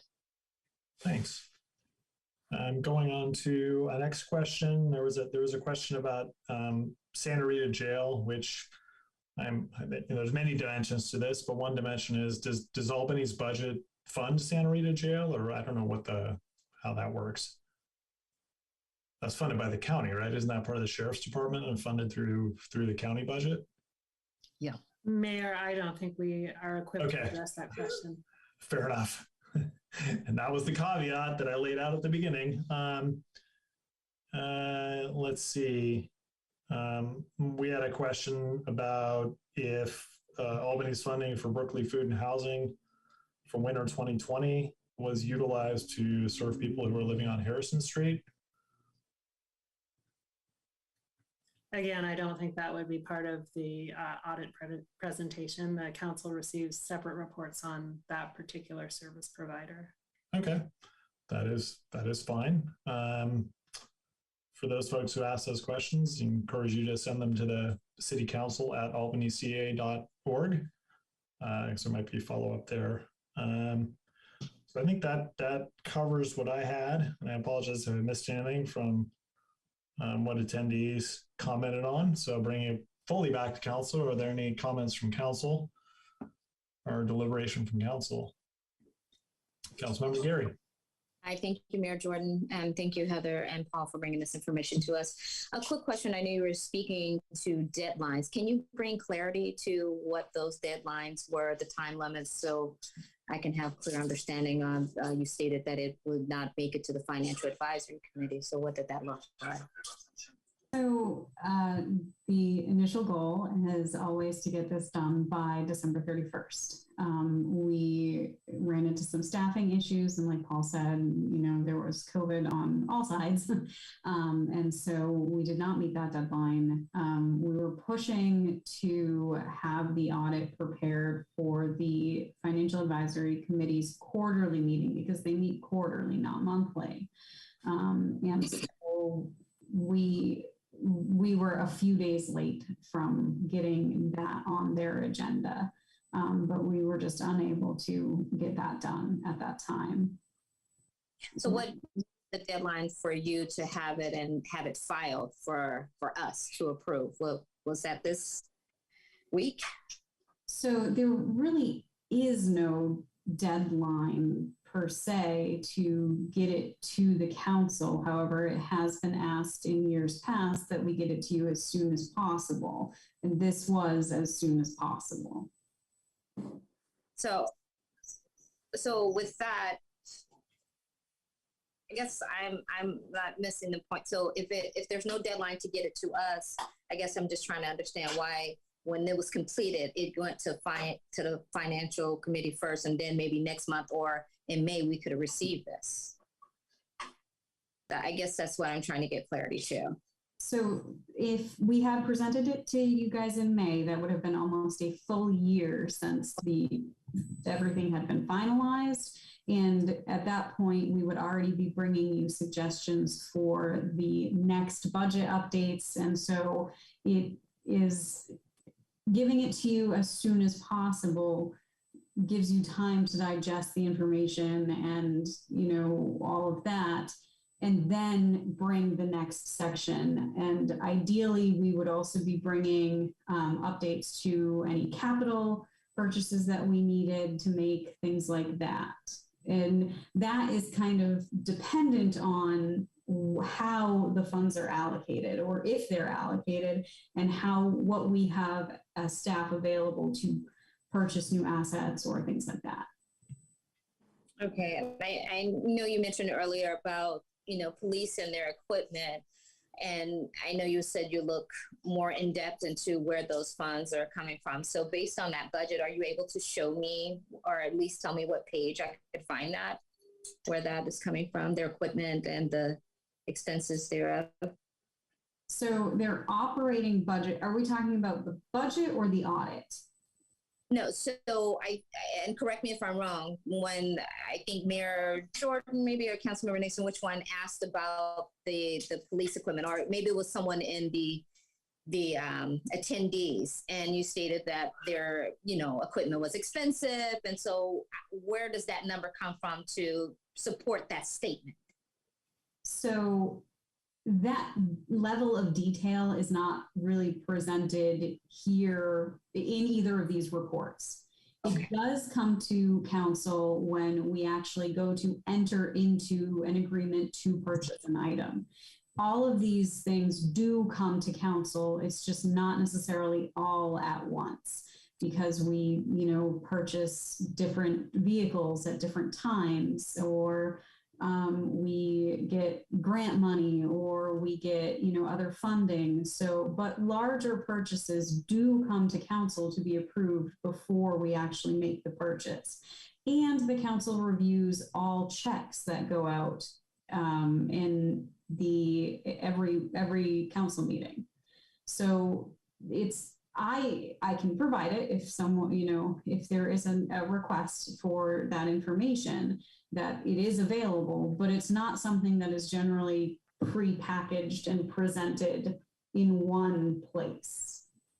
Thank you. And one more last question. Can you bring clarity to what unrestricted items are? If you can explain that in depth. Oh, I'm sorry, unrestricted. The unrestricted items on here. Hold on, I'm sorry. Sorry. You can go to the next one. Let me find it real fast for you, okay? I think it's like unrestricted net position, maybe. Okay, so the unrestricted, there are several different terms that are defined in the notes section of the audit, but restricted versus unrestricted is if there are caveats on when we can spend the money. So for example, we get Measure D money from Stop Waste. Stop Waste provides us money for very specific purchases. So that money is restricted. We can only spend it on certain things. Or assets are restricted. Like you can't necessarily spend the money that is tied up in a building, right? So if I find the definition, give me 1 second. That's on page 55. Thank you.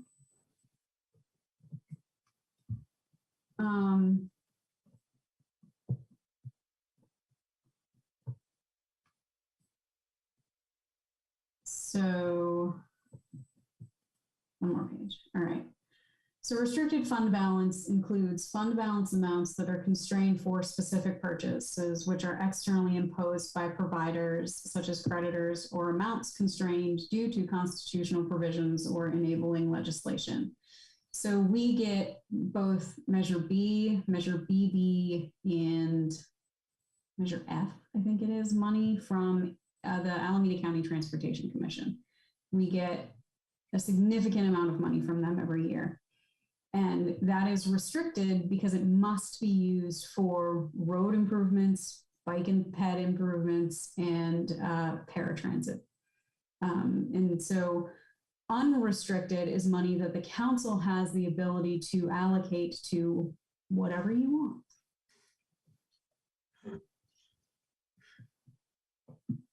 Thank you. Do we have a? Sorry, go ahead. No worries. Do we have a timeline to approve the funds based on the recommendation in the staff report presented today? No, you can at any point in time allocate. You can reallocate reserve funds whenever you want. You can allocate fund balance at any point in time. The 500,000 additional contribution that we are suggesting for the contribution to PERS, I would say is a little bit more time sensitive because it is as soon as we make it, it reduces the 7% interest that we pay on our unfunded liability to PERS. So there are certain things that I would say we'd like to do sooner rather than later. But no, you do not have to make any of these appropriations at any time. Thank you. Thank you. Yeah, and I'll maybe bring back the context that the interest in the police and fire and emergency services department expenditures was for understanding more detail of why those expenditures had gone up by, I don't remember, some tens of percent. From the prior fiscal year to this fiscal year, and that was the context within which potential attribution to equipment purchases last fiscal year may have made the difference. So it might be useful for the community to, maybe not drill all the way to the bottom on that, but to look a little bit more at that, to be able to put that information out. Are there any other questions or deliberation? Yes, Vice Mayor Tiedemann. I wanted to, first of all, thank the staff and the auditor for all this huge amount of work. It's very appreciated. I just wanted to come to the finding a little bit, which we haven't talked about a huge amount in our deliberation, and just note that, first of all, I think it's very impressive for us to have one finding, as was noted. That's really important to note, especially given from when I got on this council, there's been talk of, that Albany's financials were a little bit messy, and that's been a issue that we've talked a lot about and that I've heard from the community. But I think this proves that we have come a very, very far way, and we could not have done that without the work of our staff. And I think this finding also highlights a thing that we know about this city, that, what does it say? Essentially that we have a small amount of people on city staff doing a huge job with not enough time or resources, which, should be obvious, I think, to an extent, but it really deserves highlighting as, if that's our biggest issue in our budget, and also just our biggest issue all around, it means we need to be careful of, what's the workload that we're putting on, and being conscious of that this was a huge effort and deserves applause. But, that is backed up by a lot of people working really, really hard to get there, and going above and beyond to a certain extent, because we don't have a lot of people and the job keeps expanding. So I think that deserves calling out and just focusing on that finding, as it's telling us that we're in a good place, and that we, that our staff, we have to have realistic expectations given the number of people we have and the time in the day. And I think that deserves commendation, considering how far we've come. Thank you. Any other? Yes, Councilmember Nason. I just wanted to clarify a couple of things. I didn't mean to suggest that we hold off on allocating the utility users tax or the outstanding pension liability contribution. I do think we should go forward with those.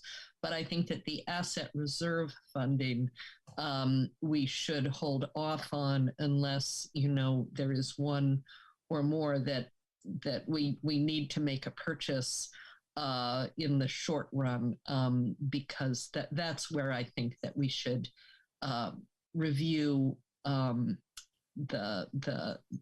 our financial situation before we put that into reserves. I realize we can always pull the money out of reserves, but I do believe in keeping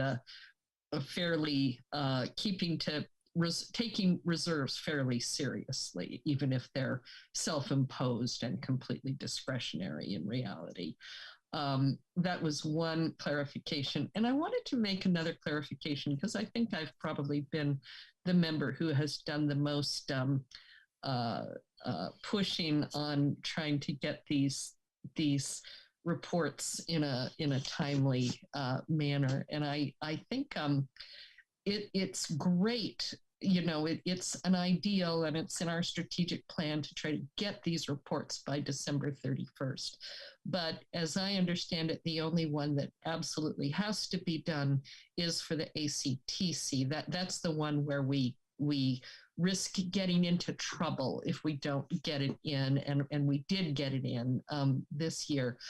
I personally think that I would certainly prefer to have a longer timeline between when we receive the report and when we hold this city council meeting. Getting it on a Wednesday, and I can't imagine what people go through if they're not used to this kind of report and haven't done them in the past. Getting it on a Wednesday and having to talk about it on Monday or Tuesday is a very tight timeline. And I don't think there's anything lost if we get it by December 31st and then maybe hold this meeting in mid-February. And that gives time for that first quarter, hopefully, and I'm talking about the future, not, this year and whatever constraints there were. But in general, that would give time for the council to absorb the information. And it would give time for the staff to work with the financial committee so that they see it in advance of the council meeting. So just comment. Yeah, thank you. Yes, go ahead, Councilmember McQuaid.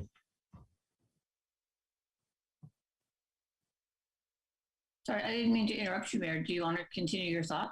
Okay. No, that's okay. Go ahead. First, I want to echo what Aaron said, and you said it so much more eloquently than I will, but we have come a really long way, and I just want to express my appreciation to Heather and to all of your staff and Nicole and the audit firm and everybody. This is a yeoman's job.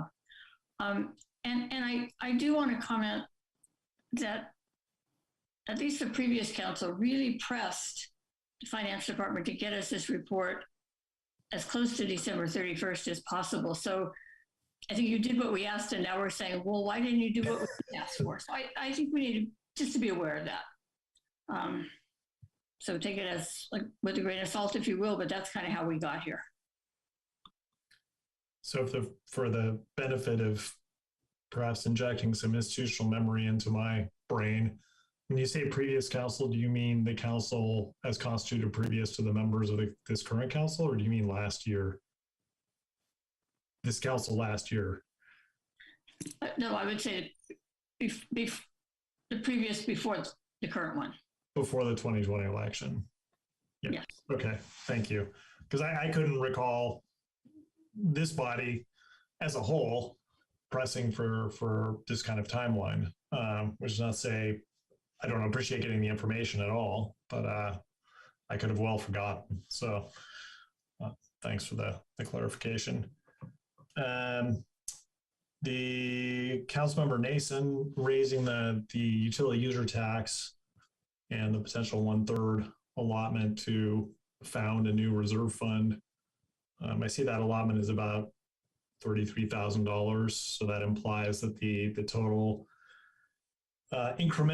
new increment that came in pursuant to the measure that was passed was about $100,000. That's, I don't know, there were various projections, but that was came in the fourth quarter, I think April, May, June. That seems like less than what was projected to come in for a quarter. I think I'm guessing, but I'm asking for confirmation that only PG&E, that was only the PG&E, or the part that wouldn't be just PG&E, it'd be PG&E and EVCE, that increment of revenue was only from the increase on the rate on electricity and natural gas, and EdMUD had not implemented the new tax on water by the end of the year. Okay, I see yes nods. I will just, and this is not directed to staff of this city, but I don't know what the holdup was, but EdMUD not implementing that cost the city, some hundreds of thousands of dollars of revenue. When were they able to actually implement it? Or it, I should say, rather than they? The first tax was assessed by East Bay Mud in October. Wow. Is there any recourse, or what is there any legal requirement on how fast they would implement one of these things, or can they just, do it whenever they are able to do it? I am going to defer to Mala. We had a lot of back and forth, Mayor Jordan, with East Bay Mud, and we debated, whether we wanted to do something more, but the goal was they required us to execute an agreement, and that took time to negotiate, and the goal was to get the money as quickly as possible. So at a certain point, we executed the agreement to do so. Okay. So it was a bit of a weighing the two issues. Yeah, weighing not great choices. Well, thank you for getting it done. It sounds like it was not easy. Sort of surprising given that there are a number of other cities that do have a utility user tax on water. So sort of surprised it became so complicated. But thank you for clarifying that. Sorry to hear it started in October. I'm going to try and share my screen because this goes to another commenter's. Maybe there's suggestions. So and can people see some tables, some colors, blue, orange? Okay. So I myself was in the situation of trying to figure out what these terms meant again, because it's not my area of expertise. So just searched on terms, found this statement from Town of Paradise Valley, Arizona, and it nicely had definitions of terms under the table. So to the extent that something like that could be done in the future, that might be helpful. So that or a glossary up front in the table of contents or something like that. Because I think it'd be kind of hard for, me, and imagine other people to go find the definitions in the notes when they're tens of pages later than the table. So I just wanted to share that as one example. And not a critique for this year. Obviously, the most important thing was reducing those findings, and I very much appreciate that is happening. Just wanted a suggestion for potential suggestion for the future. Let's see here. So I've heard a few things. I talked to the city manager about whether there is typically a motion to accept the audit or not. She said it varies, if I understand it. I guess it's kind of at the council's pleasure. I don't know if the council wants to make a motion to accept it. If it does, there are some modifications potentially that I've noted that various council members have raised that could be a part of that motion, or we could just leave it as direction to staff to make those changes. And I can go ahead and repeat them either way here and now, just so it's easier to find on the record. Yes, Councilmember Gary. Mayor Jordan, can they make the changes and bring it back to us? And I think Councilmember Nason had some concerns as well that she wanted further discussion on. Can that possibly go in that direction? Just a suggestion. That seems reasonable to me. I mean, it's sort of a fit with Councilmember Nason saying, we get the information, then we have some more time to digest. So I think if it came back second meeting in March, that would also, well, I don't know when the next Financial Advisory Committee meeting is scheduled for, if it is scheduled. May, the beginning of May. Oh, May. Okay. So it would not suit that, but it could come back. There's more time to review. And sure. Okay. Yeah. Councilmember Nason? Yeah, I wanted to clarify that I don't think we make that we can make changes to the audit.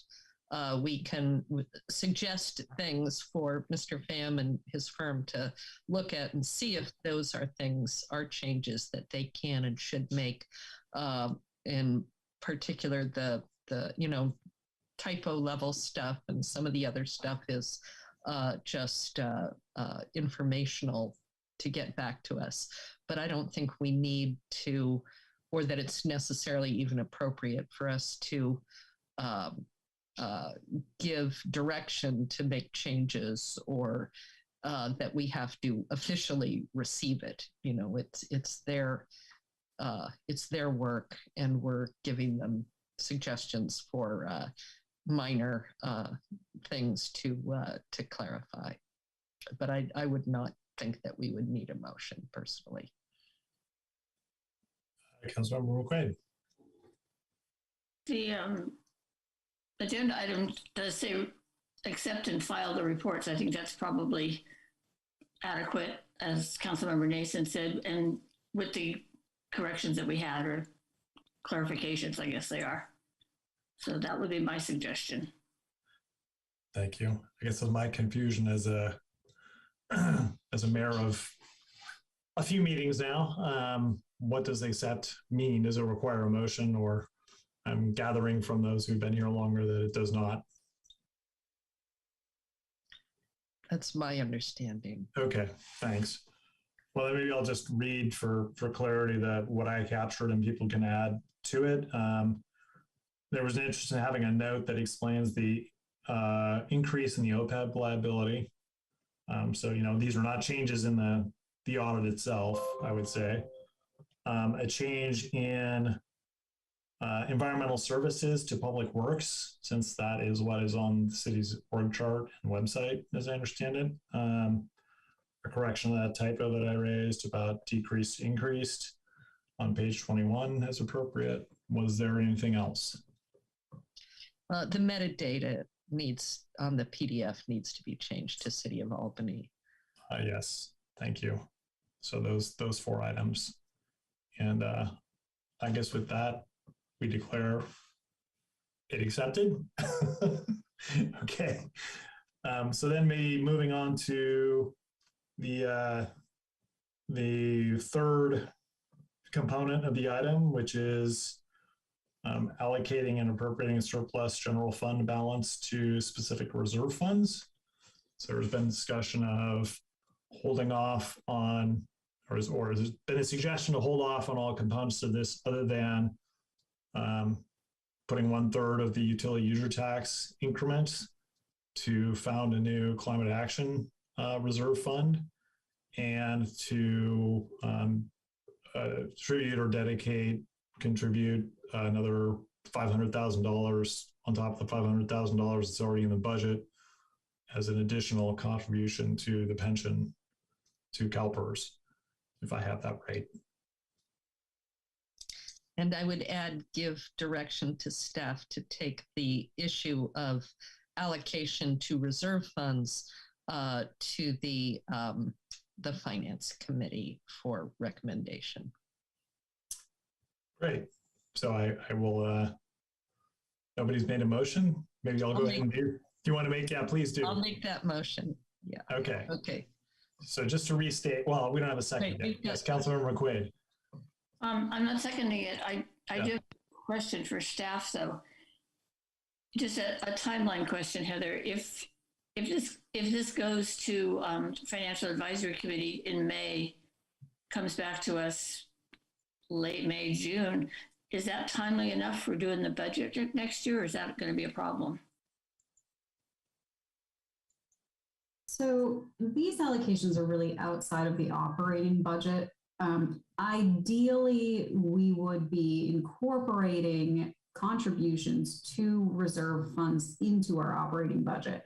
However, with the budgeted deficit, that is something that we have kept out to make sure we don't have a bigger deficit.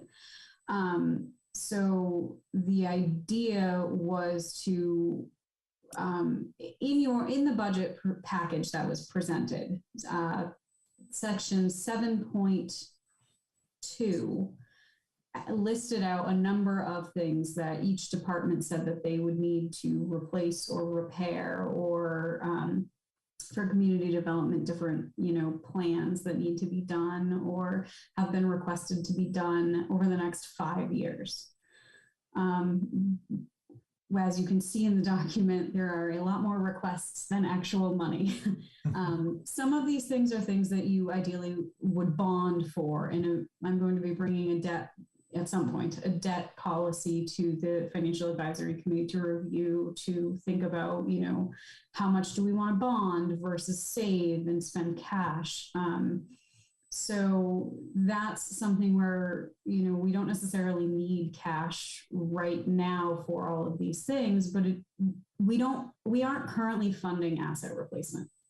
So what staff did was we went through and said, okay, these are the things that were presented to council previously as items that needed to be addressed over the next 5 years. And we basically said, okay, these are the ones. So for example, the council approved the lease for a fire truck because we had, we needed that fire truck. We have some money in the fire reserves. We do not have enough money to fund the entire fire truck for the, entirety of the lease. So this was a jump start on, additional years payments on that truck. The EMS fund, we're going to need a new ambulance soon. We have some money in there. We also need new,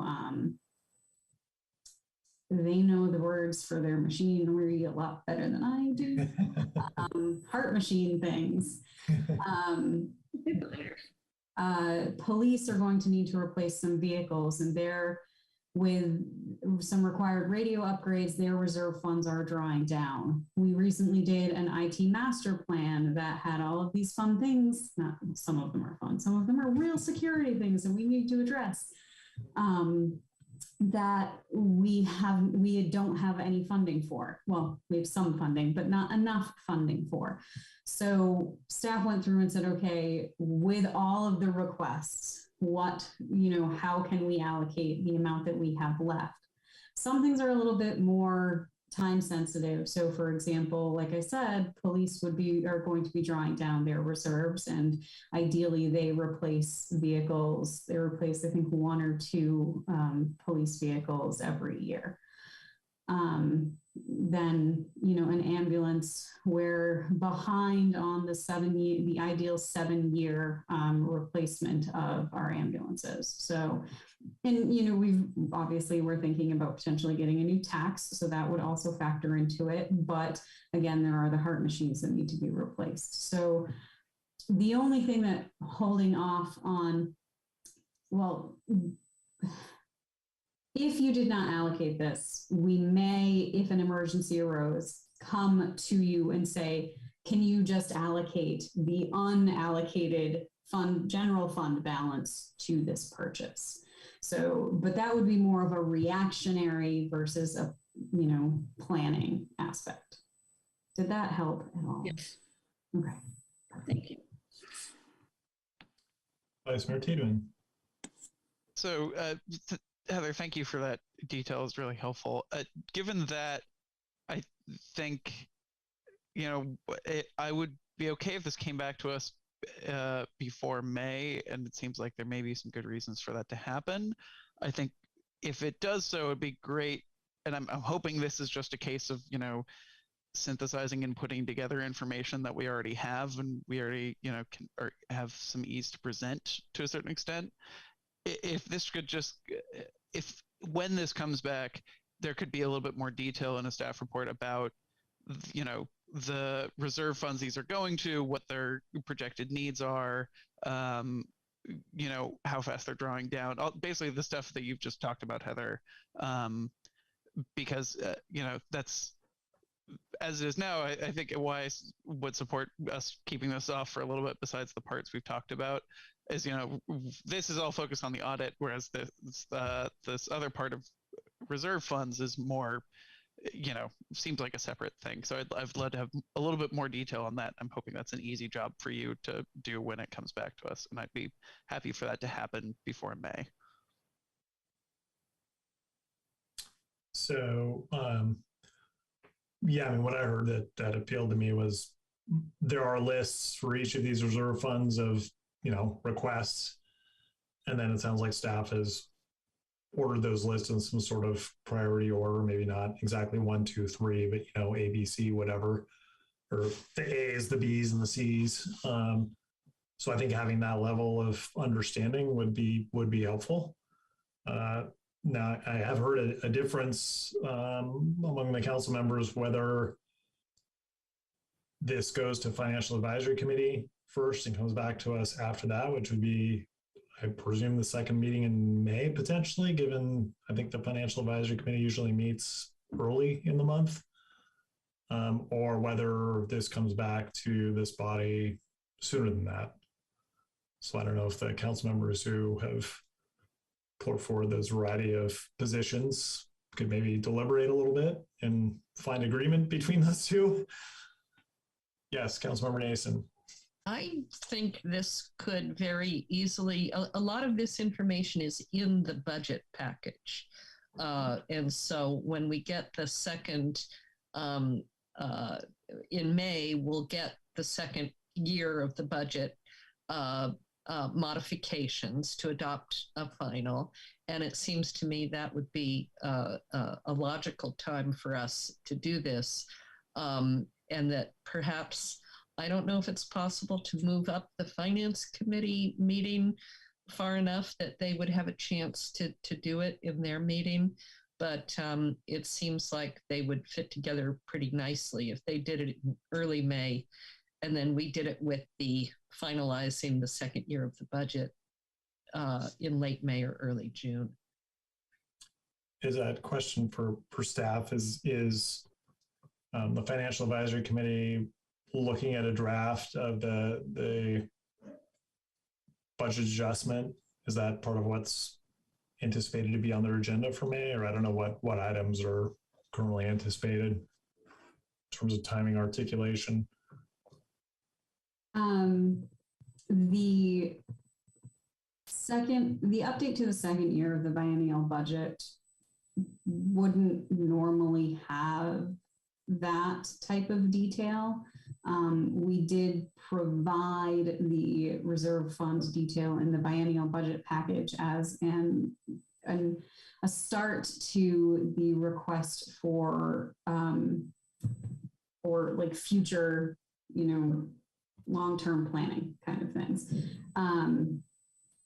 Yeah, I guess maybe to frame the question a little differently. I don't think Councilmember Nate. Well, she may have been suggesting like real articulation between the two, but I'm wondering if separate from this reserve fund was it anticipated that the Financial Advisory Committee would be looking at the proposed adjustment to the budget in its May meeting? Okay, so that's part of the agenda. So these could be two separate agenda items, and they deal with both of them, although they might be, largish items to both have on the same agenda, rather than actually, having them in the same document.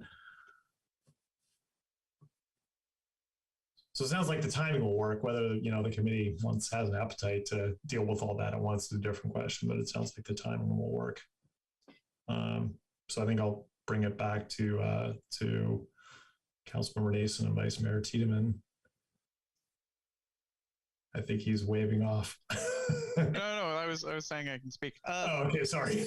Yeah, I to clarify, I'm fine with us sending this over and putting it later. I would be content if it came to us before, but I don't have a strong enough opinion on it. I'd also say that, our discussion here may highlight that we may think about discussing if the meeting schedule, the committee needs to change to be slightly more often to deal with sort of things like this, so that we're not dealing with these sorts of deadline mismatches. But that's a longer discussion for another time, probably.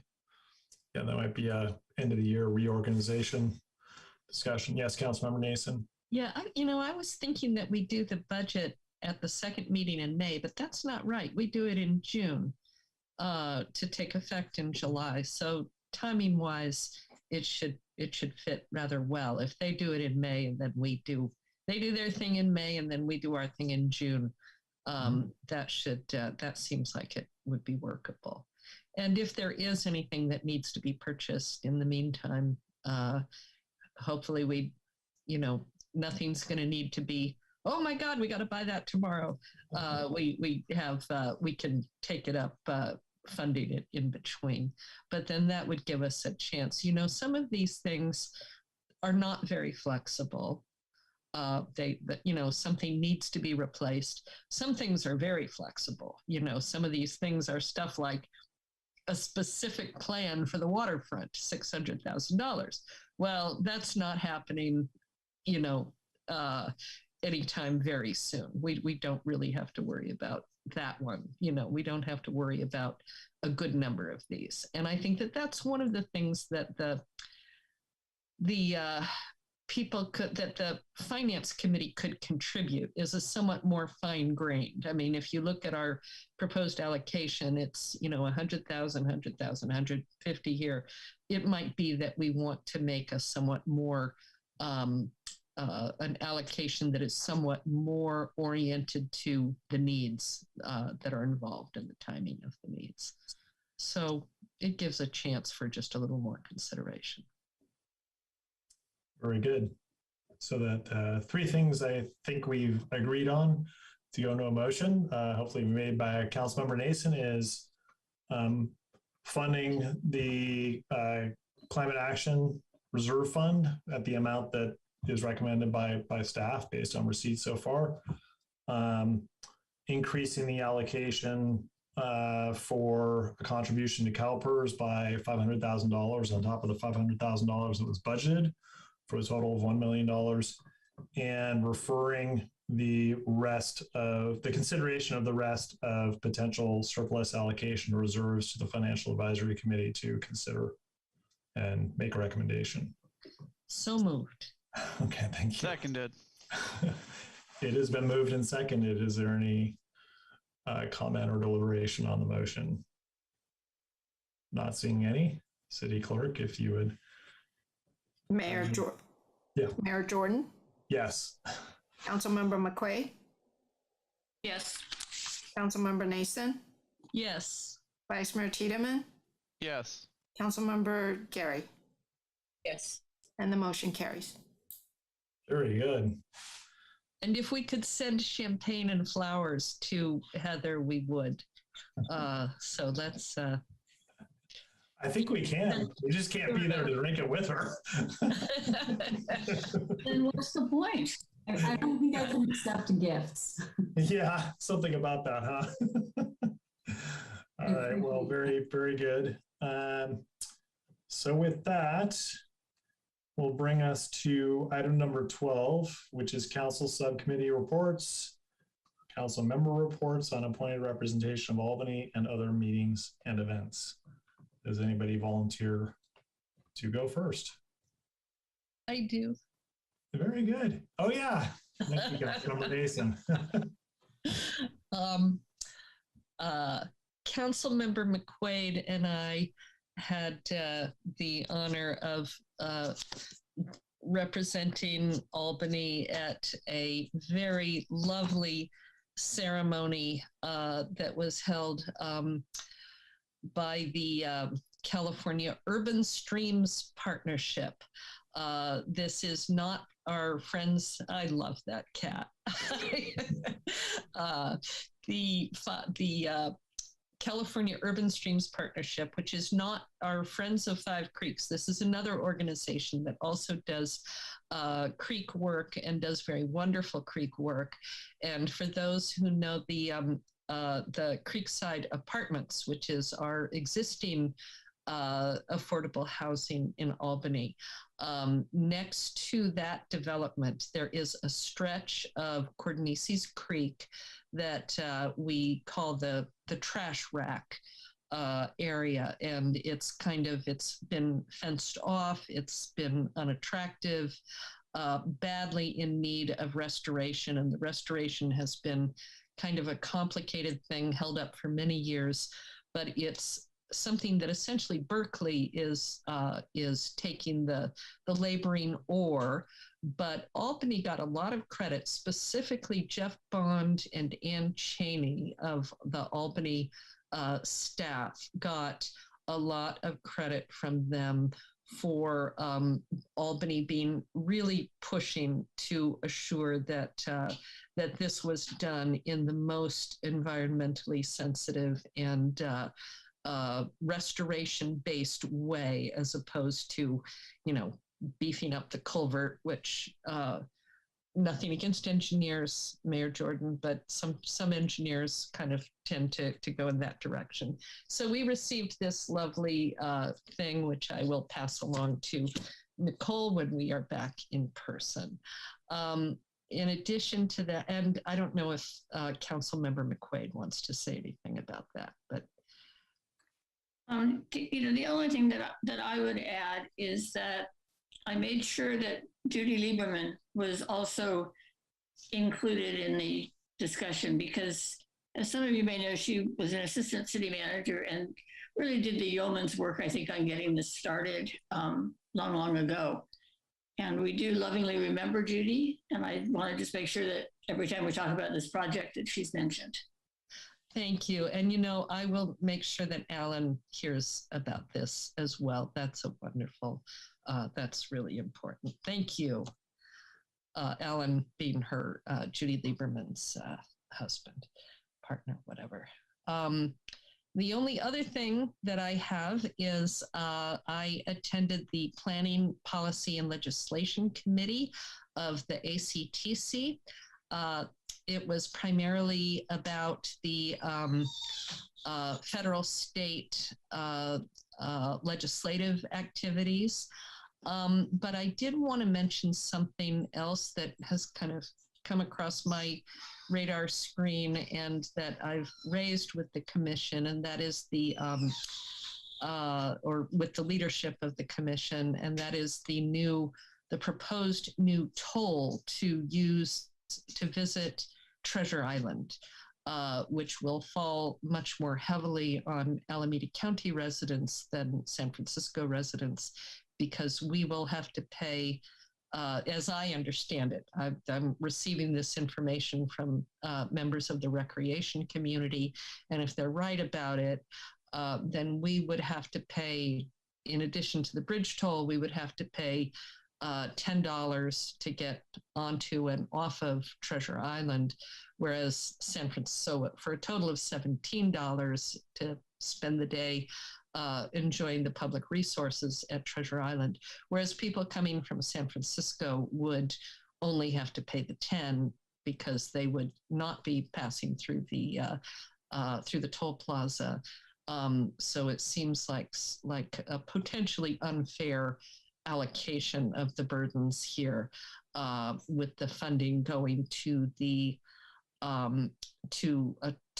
ferries that would largely be between San Francisco and Treasure Island, and not necessarily serving Alameda County so much. So I've asked the Alameda County folks to take a look at this and just make sure that Alameda County residents are protected in this transportation planning process. And I think that's all I have. Thanks. I had a question back from Cornelius Creek. I have not had a chance to visit the new restoration. Is the fence down? I mean, can people go to the site, or is it still fenced off? So there's a restoration, but it's not a park. Yeah. Okay. And then on the award, I thought I caught, but I may be wrong, that the award wasn't just for restoration of that spot, but for the work Albany has done in all the phases of the restoration. Well, we got lots of recognition for all the phases, but this particular award was for that particular stretch, and there were specific awards. Rashi Kesarwani got lots of credit for it because she really stepped up and led this, and it was really Berkeley that, as I said, took the laboring oar under her leadership. But it was that specific piece. Thank you. Next council member, Vice Mayor. Should I pick on somebody? Yes, Councilmember McQuaid. We had a Alameda County Housing Authority meeting. There were 2 League Policy Committee meetings that I sit on. I attended with Councilmember Nation the Lunar New Year celebration. And that's about it for me. Thank you. Councilmember Gary. Thank you, Mayor Jordan. I attended the Black History program that the school district had at the middle school. That was last week. And I too attended the Lunar New Year festivities outdoors as well. And that's it for me. Thank you. Thank you.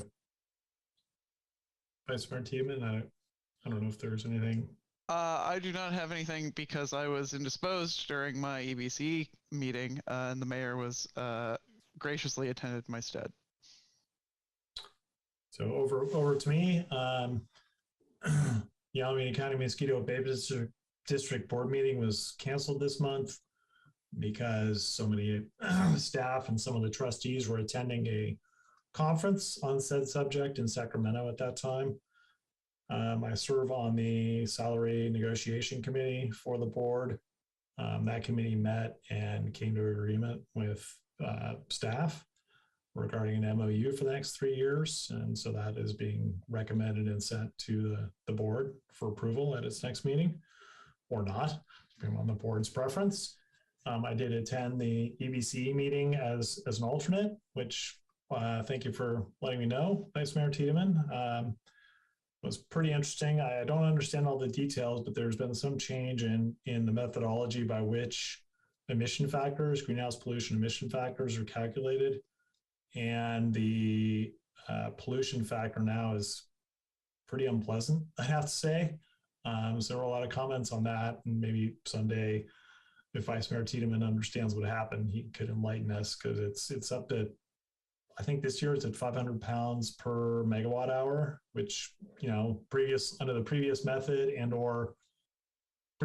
plus wherever they were getting the power from a couple of years ago was down to 200 pounds per megawatt hour, thereabouts. So that's a pretty big hit to the, well, not for us, because we're on renewable, 100% renewable, but nonetheless, for the organization as a whole, that's not great.